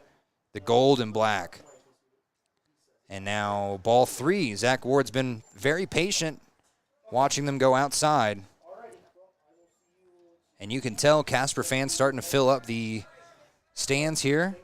If you want to call them stands, the big cement here. And that's going to be low and outside for ball 4. And Zach's going to run to first. That's something Coach Reese also instilled in them. Even if it is a ball, you run to first just in case. And we're going to get a talking to from Coach Johnson to Sheen. Sheen is currently at 28 pitches. That comes after Adam Johnson pitched 67, and then Jace Enders pitched 42, and now Sheenan has pitched 29, 10 of which have been strikes. And I don't think they're taking the ball out of his hands, are they? Thanks to the Lander team for bringing their speaker, giving us some music in between. It looks like Sheen is still going to stay on the mound. I think they're talking about maybe some of the throws from home and the throws, and it is going to be Sheen staying on the mound here. Next time Coach comes out and talks to him, though, he will have to give up the ball. Up to bat now, I believe that's Nate Childers. And it is Nate Childers. First time we've seen Nate as well. His favorite movie might be my favorite baseball movie of all time. It's Angels in the Outfield. Bull Durham is up there, though. And that one's outside and low for ball one. I get a lot of hate for this, but anything's better than The Sandlot as far as baseball movies goes. I know it is. I get someone about it every time. I'll take Angels in the Outfield any day. As the run to second is not going to be challenged, and Zach Ward's going to find his home there. Shady still on third. And now it's going to be a 2-0 pitch for Nate Childers, who wants to become an electrician after college, after high school. He watches that one go high for ball 3. Again, both Zach Ward and Nate Childers in their first at-bat, both being very patient and watching these go high and outside, not reaching at all.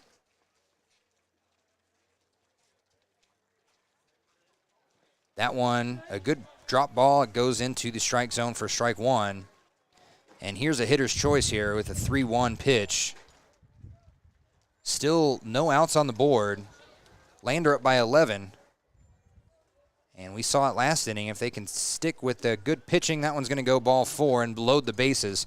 If Lander can stick with this here in the next half of the inning, it'll be game. But first, they have to get done batting. And now up to bat is Will Bush.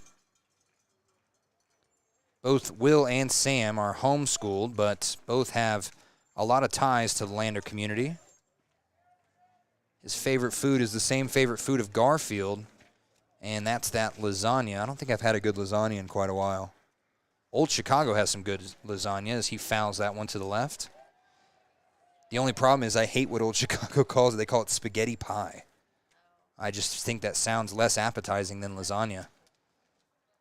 Makes me think I'm getting some sort of breaded lasagna pie. So an 0-1 pitch now for Will. That one's going to go high, and it barely makes it to the base. And it ends up breaking inside, I guess, for strike one. Or strike two, I apologize. I'm on the right side of the umpire here, so that looked more inside than it did for him. That one is outside for ball one, though.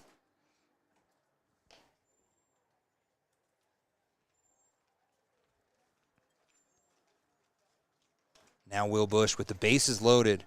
Still 0 outs on the board. That one stays high and inside for ball 2. And we got a 2-2 pitch incoming here. Next game, Casper and Rock Springs slated to start at 6. It is 5:13 at the moment, and Will gets contact. It flies it high towards right field. No one's going to get to it, and nobody's running off the bases. And Nate barely makes it. He stumbles into second base. Did anyone else see that? He did not slide foot forward. He slid knee forward, and he's even laughing about it himself. Coming up next. So he dropped it right where it needed to be. The second baseman couldn't get there. Right fielder couldn't get there. First baseman didn't leave first base because he was awaiting a possible throw out. And now we will get the ball out of Sheen's hand as Coach Johnson comes out, and that'll lead to another CWC pitching change. CWC volleyball camp, just for those that are interested, August 4th through the 5th. It's going to introduce most of the local Fremont County volleyballers to the new CWC head coach after Coach Gallard got promoted up into the University of Wyoming volleyball team. It's going to be Coach Kim Davis. She was at Riverton last year. It was her first year at Riverton after winning a couple championships at different schools around Wyoming, and she's had one heck of a career, so we can't wait to see what CWC volleyball looks like this year, and it's all going to start with their camp for all ages starting the first week of August. For anyone that is just now getting here, we have a couple of raffles. We're going to go ahead and take a break while we get more information on this new pitcher. We'll be right back after this. That wants to help but not sure where to go? Wyoming Senior Citizen Inc. is looking for caregivers across the state. Call 307-856-6880 to find out more information. They would like to wish all Fremont County athletes good luck this year. It's more than clocking in or collecting a paycheck. We are a network of caring professionals who want to be here, dedicated to serving our communities. We are Sage West Healthcare, our 2 campus hospitals in Riverton and Lander. We take pride in our region, our people, and our communities. Located in beautiful central Wyoming, filled with natural recreation in our own backyard. We are neighbors caring for neighbors, a community caring for its own. We are Sage West. We are recruiting the best, like you.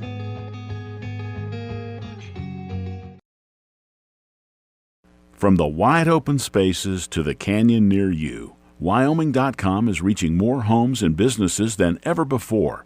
For more than 25 years, we've aimed to provide the best internet and phone service to meet the needs of our customers all across the great state of Wyoming. Now it's getting even better. Wyoming.com, expanding to an area near you. Wyoming.com.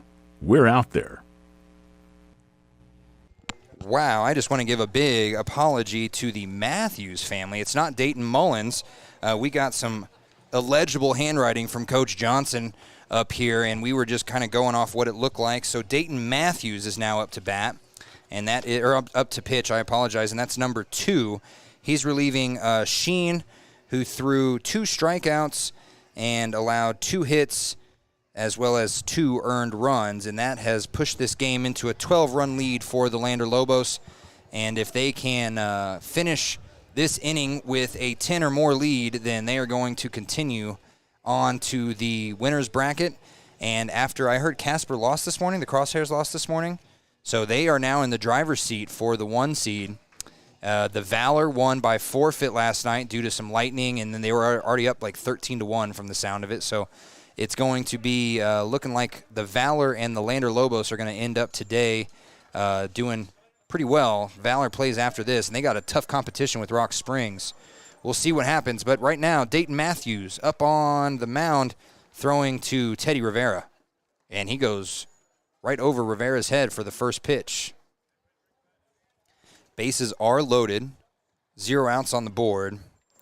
On third, we got Zach Ward. On second, we got Nate Childers, who's got all that dirt on his knee from not sliding. And Rivera swings for strike 1. And then we got Will Bush on first.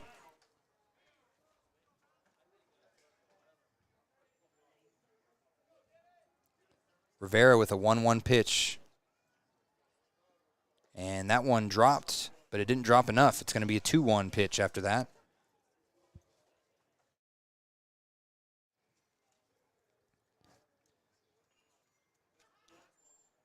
Big leadoff on third, and there's a reason why. He threw wide, and that's going to be an easy run-in for Zach Ward. Makes it a 17-4 lead. And that pushes Nate Childers to third and Will Bush to second. So Rivera has 2 runners in scoring position, and he's looking at a 2-1 pitch. And right there it goes low and inside for a strike.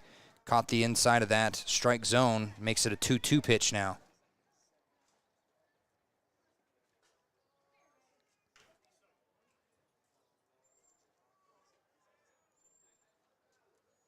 Dayton Matthews gets that one low and outside to pick it up to a full count here, 3-2. Rivera has been consistent all season long as far as being patient in the batter's box. He's also really grown as a second baseman, and right there he watches it go high, and that'll load the bases again. Makes him go to first, and it's going to be number 20 up to bat.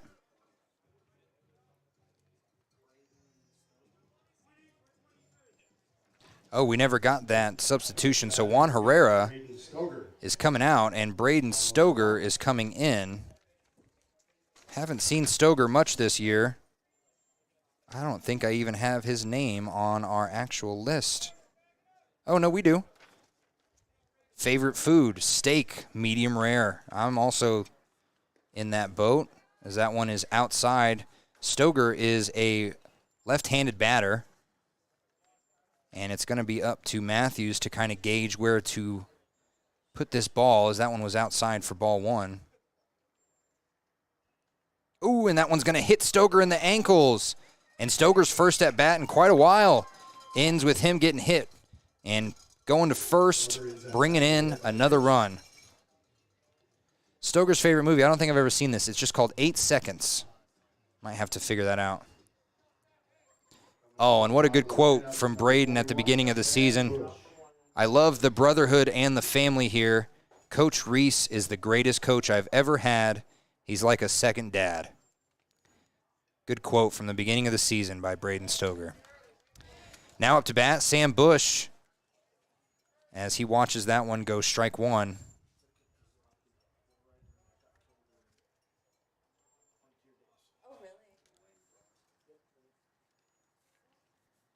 And Sam Bush has a chance to do a lot here with still no outs on the board. Goes strike two there as he just got caught looking. I apologize. He's got runners on every base, and so far Sam Bush has done quite well. Like we mentioned yesterday, went 4 for 4. Today he's 3 for 3, and he's looking at an 0-2 pitch, and he gets contact there and fouls it into his own dugout.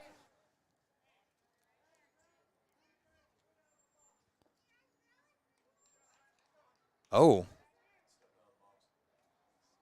he stepped out of the box. Okay, so Sam Bush will not remain perfect, and that will be the first out of the inning.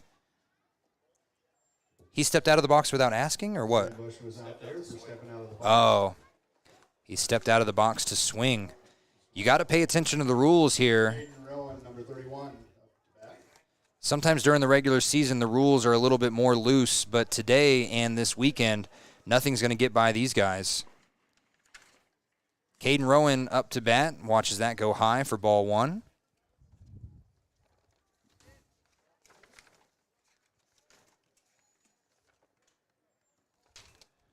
Rowan still has runners on all 3 bases, so he can also do what Sam Bush was hoping to do. That one goes outside, ball 2. Oh, look who's awake. It's a little baby.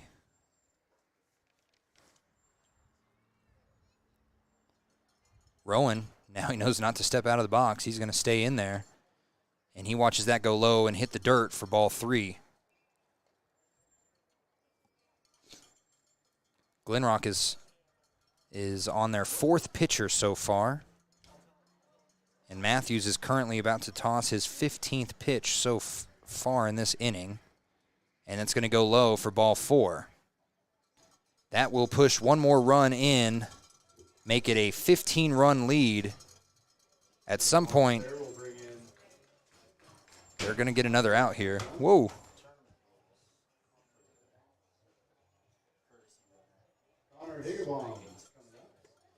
And Higginbotham is going to have to wait for the catcher and the pitcher to meet up, and it also looks like Coach Johnson is going to step out there. We'll go ahead and just take a quick break, and maybe not because Coach Johnson is already calling out. Nope. He's just giving some words of advice to his pitcher, so we're not going to take a break. Glad we didn't because I think I have like a minute and a half ad after that. We'll see Higgy up here to bat, though. Higgy's sitting at 1 for 2 on the day. Yeah, and Higgy's got crossed home plate 3 times. He's been walked. He's gotten a good hit, and this one goes foul and backwards. And, ooh, when people say heads up, that was the first time.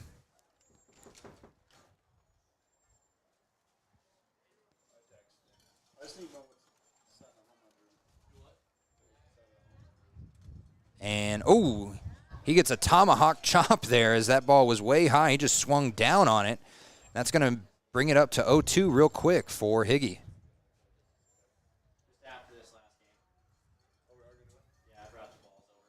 You're doing a home run derby? Yep. Very cool. Is everyone invited, or what's going on? Yeah, 2 players from each team. The winning player, whoever wins the derby, gets a free custom bat from Harmony Sports. Oh, well, very awesome. As Higgy hits that one out to center field and brings in another run. We did just hear about a home run derby that's going to be happening tonight. Has Lander said anything? Right center field there.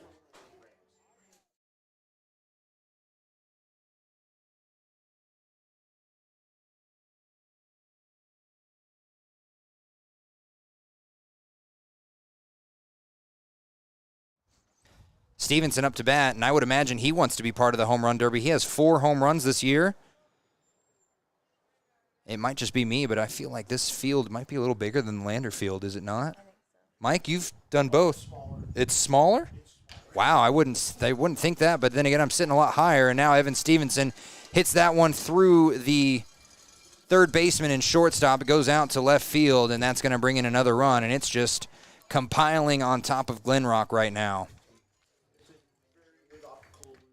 It is a big optical illusion. It says 294 out there. I guess I should have asked, and 322 out there.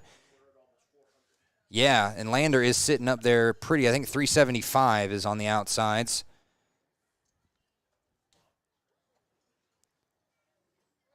And up to bat is Ben Shade. Shady watches that go strike. Shady's doing a pretty good job today. He is 3 for 3, 2 RBIs. He's crossed home plate once and almost gets hit in the knees there. Called strike. Must have hit the inside corner. So strike 2. Still 1 out on the board, and bases loaded.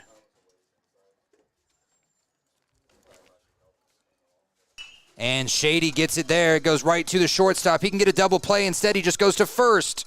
And that will get an out, but Caden Rowan's going to cross home plate and make it a 22-4 game.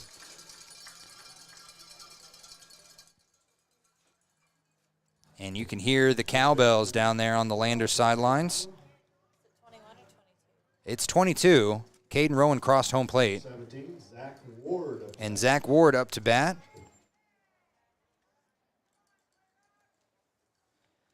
Glenrock fans trying to keep their team motivated here. Zach Ward up to bat.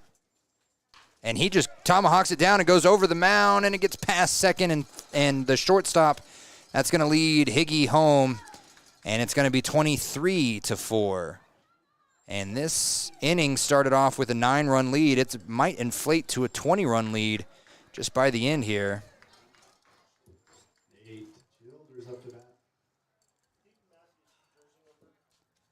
Dayton Matthews' jersey number is 2.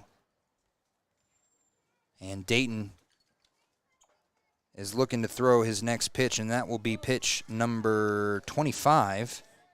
And right there, Nate Childers watches it go strike.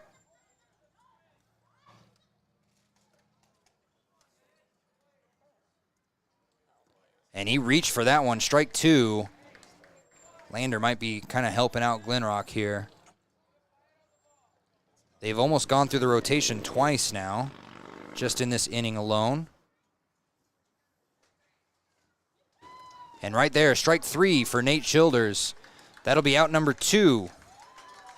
Strike out for the second out of the inning. Number 34, Will Bush. Okay. And now we have another substitution coming in here, 31 for number 24. Is that 21 or 31? That's Demetrius Noriega. His favorite movie, Cocaine Bear. Very different than some of his teammates as he swings on that one for strike 1. Not baseball related. Yeah, we got Angels in the outfield, we got Sandlot, we got Miracle on Ice, and then we got Cocaine Bear. Yeah, I will say that was a pretty fun movie as that ball goes behind Noriega.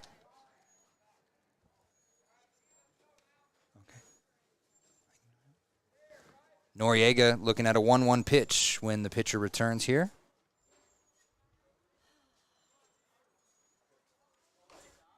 And there he gets contact, but it goes back and foul.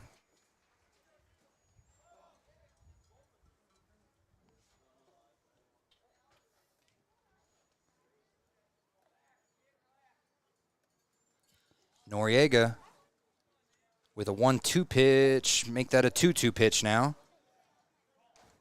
We don't see Noriega on the senior team very often. He's 16 years old, and we have seen him quite a bit on the junior team with his brother, DeMarcus Noriega, whose favorite athlete might be my favorite athlete. That's Patrick Mahomes, and that will be... I got that being strike 3, but they're keeping him up there. Is that not strike 3? They're going to give it to him. It's 2-2 still, and that one's going to be fouled. Maybe it tipped, and that's why he's still up there, but I would have seen the tip call, and we didn't get it, so it's still 2-2 now.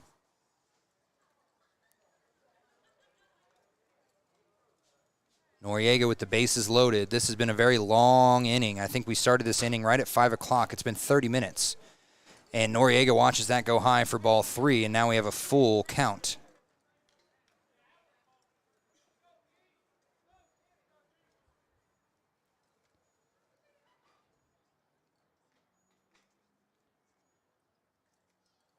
Oh, and that one's going to load up. Oh, no, the base is already loaded. That should be ball 4. And that should be a walk. And, again, I don't know why the umpire. There we go. Finally. We've got a call. There we go. And Noriega's going to take his base, and that's going to pump it up to a 20-run lead. And Coach Johnson's going to take the ball out of yet another pitcher's hands, and he's going to give it to his catcher. So we're going to have to wait for the catcher to get out of his gear. We'll be right back with another CWC pitching change. Papa Murphy's is proud to sponsor this week's Player of the Game. For a limited time, enjoy a Papa Murphy's barbecue chicken pizza made with KC Masterpiece barbecue sauce. After the game or anytime, you can't beat the fresh ingredients and authentic flavor of a Papa Murphy's Take and Bake Pizza. And you know it's baked right every time because you baked it yourself. Papa Murphy's on North Federal in Riverton. Drop in or order online at papamurphys.com. Go Wolverines! Living well isn't just about things. It's about the things that matter. Your family, your friends, and your health. For decades, Sage West Healthcare has been committed to improving the health and care of our communities. Today, we're investing more in our communities, in our people, in advanced medical technologies, and in specialized facilities, so access to better care is close to you and the things that matter most. Sage West Healthcare. Be well, live well. That's why we're here. Gourmet pizza in a flash. Papa Murphy's on North Federal in Riverton makes your pizza to order. Order online at papamurphys.com or in store. Delicious, fresh-made pizza just the way you want it. Papa Murphy's is a proud supporter of local student athletes.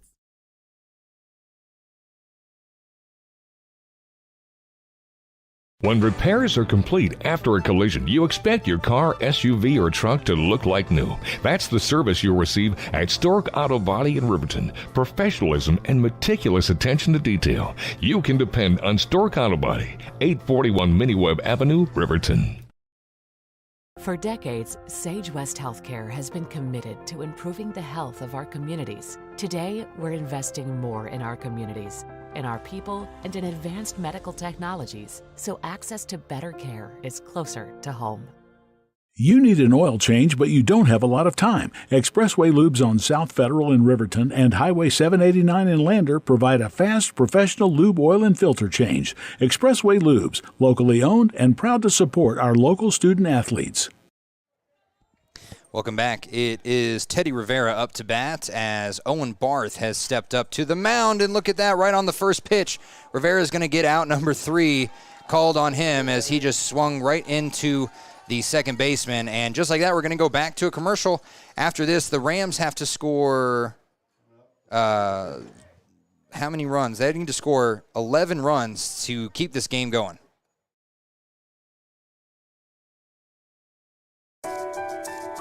At Teton Therapy, our people make the difference.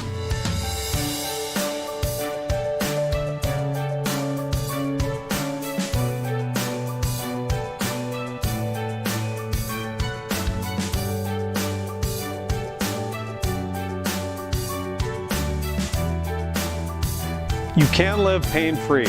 The amazing staff at Teton Therapy can help in Lander and Riverton.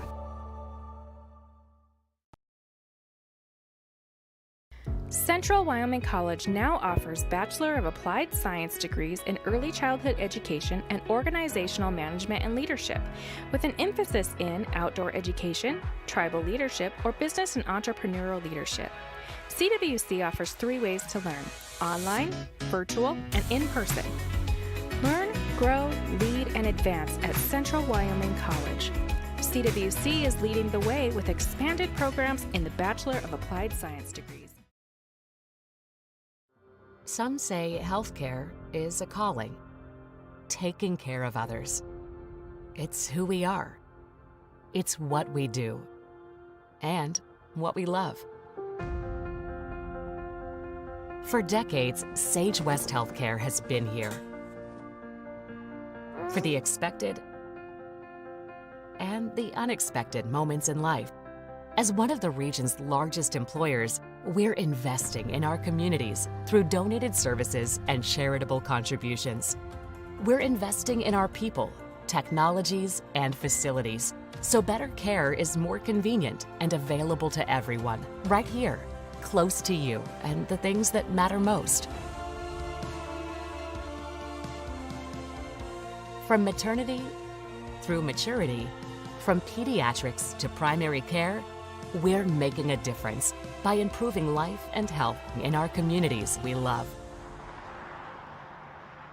Sage West Healthcare. Be well, live well. That's why we're here. Welcome back. We're going to kind of make up for some lost time here. There was a pitching change right before the very last pitch of that inning. We're just going to roll that in here as Sam Bush is coming in to pitch. He is typically a catcher. We've seen him pitch a couple times throughout the season, but not very much. And he's going to be on the mound for what should be the last inning. With that said, anything is possible. We've seen plenty of big bursts from different teams.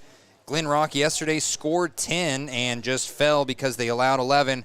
Today, they have not been as lucky in the batter's box, but that does not mean that they're out of the woods yet. And for more information on CWC's 4-year bachelor degree programs and their 2-year associate degree programs, be sure to visit cwc.edu. Central Wyoming College. Make your way out here. And we mentioned it earlier, but I would be remiss as the sports director of WYO Today to not mention that CWC does have their annual volleyball camp coming up August 4th and 5th.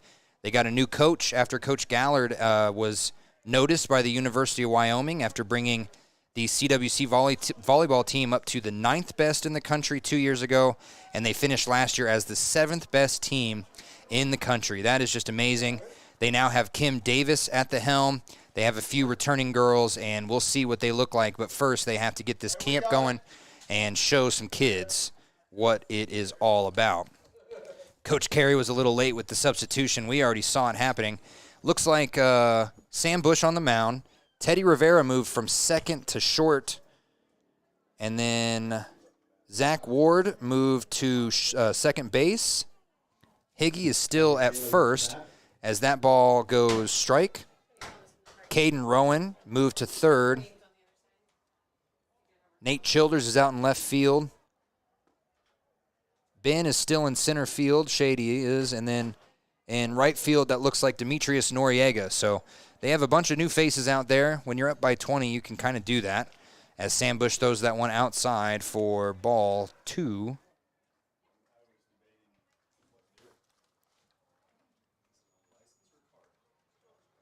I'm sorry, ball 1. I thought that was 1-2 pitch now. Make it a 2-2 pitch now. When you are a right-handed pitcher and you're pitching against a left-handed batter, everything sort of changes a little. Up to bat is Dayton Matthews, by the way. And right there, strike 3, and that'll do it for him. Strikeout for the first out of the inning. And Johnson, number 23. Adam Johnson, rocking the old school look. Yes, we've talked about it. He tries to bunt there, and he just doesn't. Yes, he has. Him and 2 other players, but they had just the back tucked in for the most part earlier. This is just fully untucked. And when you're down by 20, I mean, I'm sure it's a little different. But last season, I remember Kelly Reese was not afraid to call someone out on their chain or their untucked jersey as that one goes over the head of Adam Johnson. And it looks like the Valor team is getting set up to go to their dugout. Rock Springs sitting on the right side, waiting for their chance to get in the dugout, and Adam Johnson watches that one go outside for ball 2. 2-2 pitch now.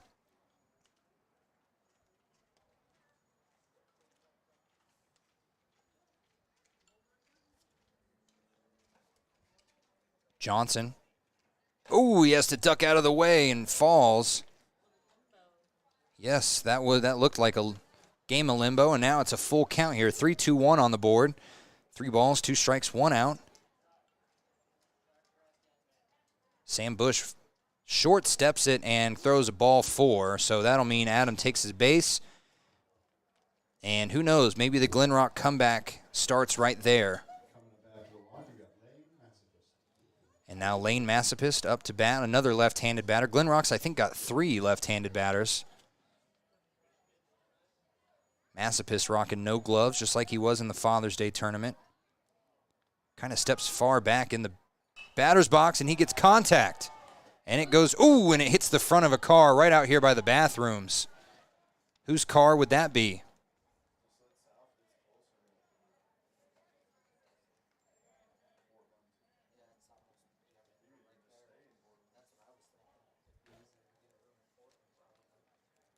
And we're talking about how, bless you, and he gets swung again for strike 2.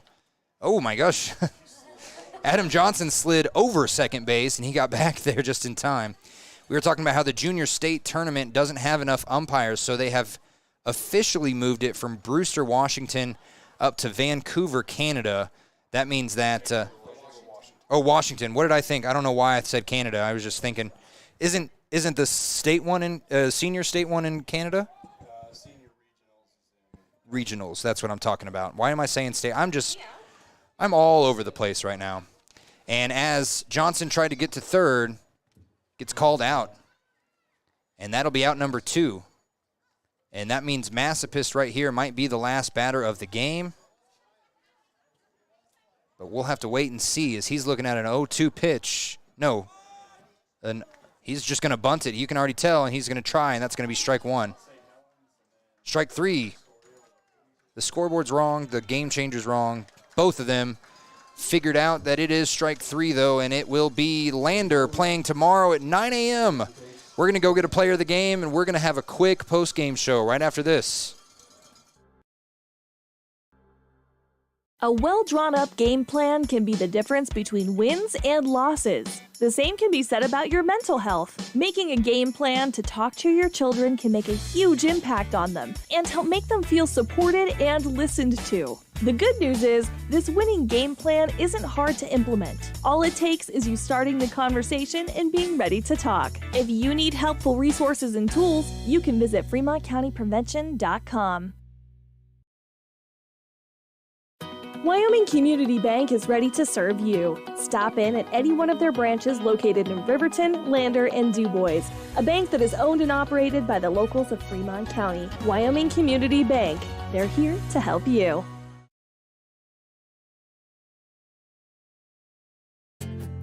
From one corner of the state to the other, over 82% of Wyomingites wear their seatbelts.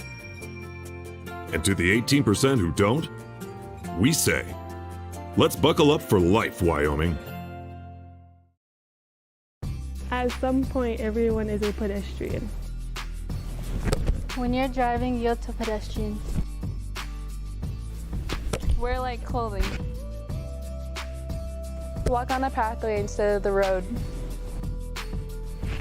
Look out for pedestrians. Avoid distractions like your phone. Look out for pedestrians, they're everywhere. We are the Wyoming Indian Lady Chiefs. We need you in our stand. Visit Lander Gambles to make your home feel like new. They will beat any competitor's price. Stop by to speak to one of the sales agents or visit LanderGambles.com. Lander Gambles will help you find the perfect product that fits your budget and lifestyle. Lander Gambles, 420 Main Street, Lander, Wyoming. From the field to the court to the pool and beyond, Fremont County athletes give their blood, sweat, and tears for their teammates and community. Why compromise that with alcohol or marijuana? Help your athlete make the most of their playing time by avoiding the dangers and impact that substance use can have on their performance and future. For more resources and information, visit FremontCountyPrevention.com. Your car or truck is an investment. When it needs repairs, you need someone you can trust to do the job right. Take it to Gunners Automotive. They repair all makes and models of cars and trucks, from oil changes to brakes, tires, and more. Gunners Automotive, 856-2288. The staff and board at the Fremont County Fair wish to thank everyone who attended the fair this year. Whether you enjoyed Family Day, a night event, entered a craft show, or showed your livestock, thank you for all your efforts. We'll be moving and grooving next year, so stay tuned. If your vehicle needs repair, you can depend on the crew at Extra Care Auto Repair. They can repair almost anything with wheels, gas, diesel, domestic, or import, and their work is top quality and reliable. Extra Care Auto Repair on North Federal in Riverton. Community Health Centers of Central Wyoming has locations across Fremont County ready to serve you at Du Bois Medical Clinic, Riverton Community Health, and Lander Community Health Pediatrics. We accept all forms of insurance, including Medicaid and Medicare. Are you struggling to get medical care? Ask for their sliding fee scale. From family medicine to pediatrics, Community Health Centers are here to serve you. Call 307-463-7160 or visit chccw.org to schedule your appointment. When you think about wellness, do you think about long walks, nutrition, having a personal trainer? No matter what your idea of wellness looks like, you can find yourself at Gotchi Gym. Their 1,900 square foot facility makes them one of the largest gyms open to the public in Wyoming. Be the best version of yourself with state-of-the-art equipment from senior to strongman. Take advantage of having a bistro on site as well as a certified NASM personal trainer. Take the first step in reaching your goals. Gotchi Gym. Gotchi Rehabilitation is always looking for new team members. See more at gotchi.org.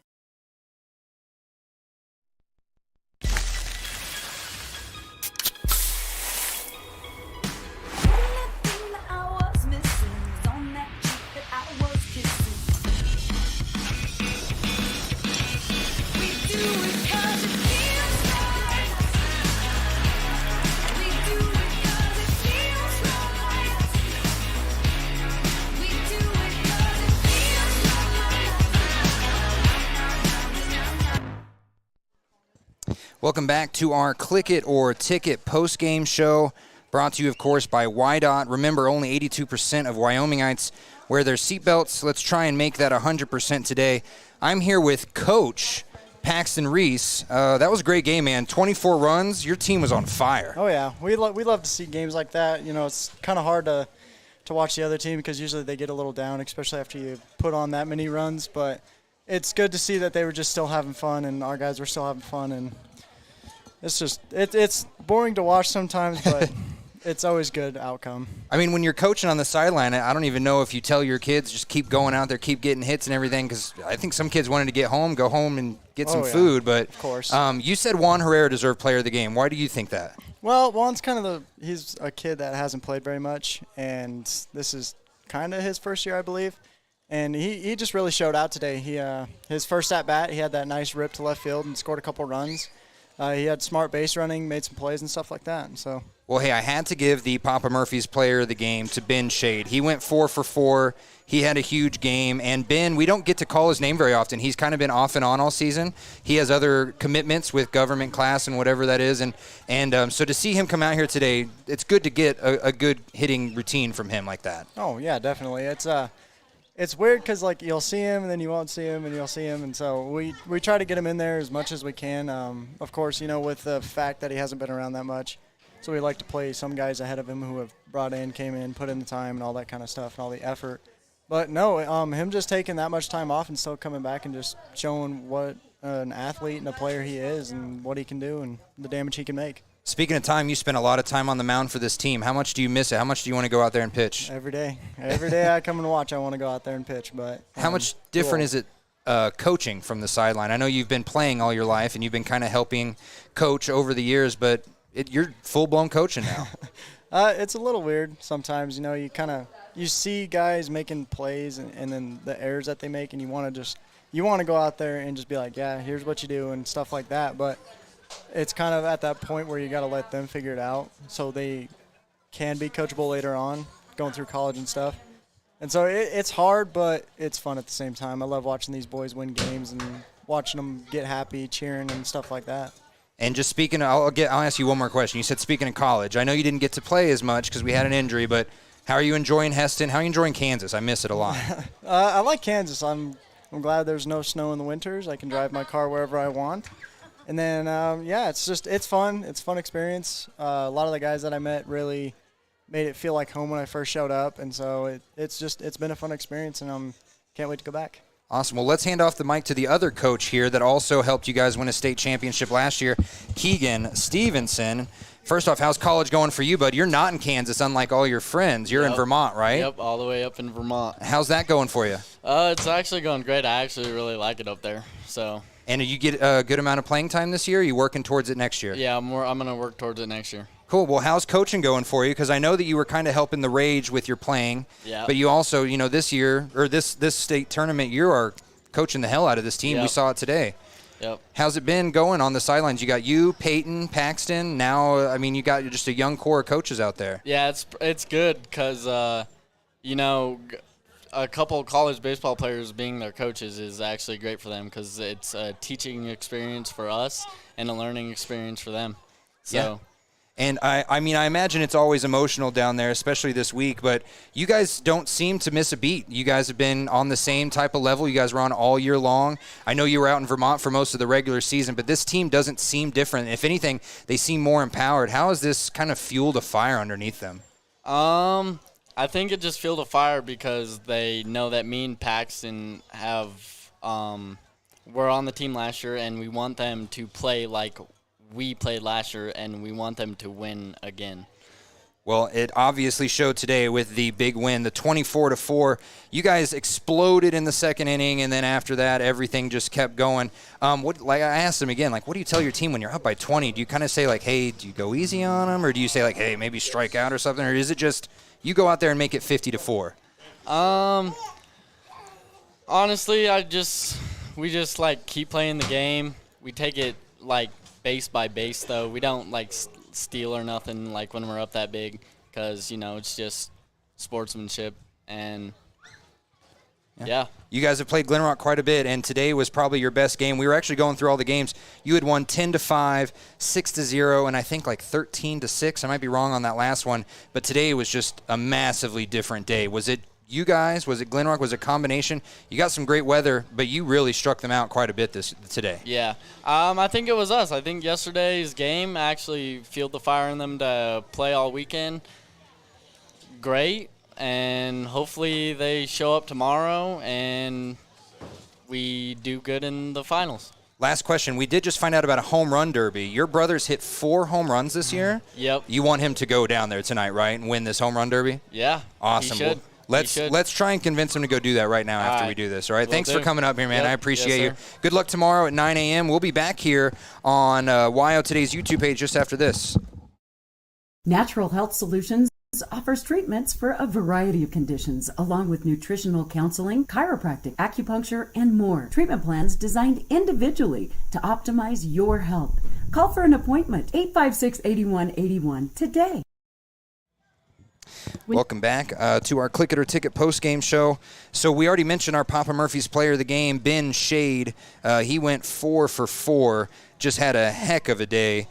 He ended up bringing in 3 RBIs, and he crossed home plate once himself. We also gave a Gatorade to Evan Stevenson. He was 3 for 5.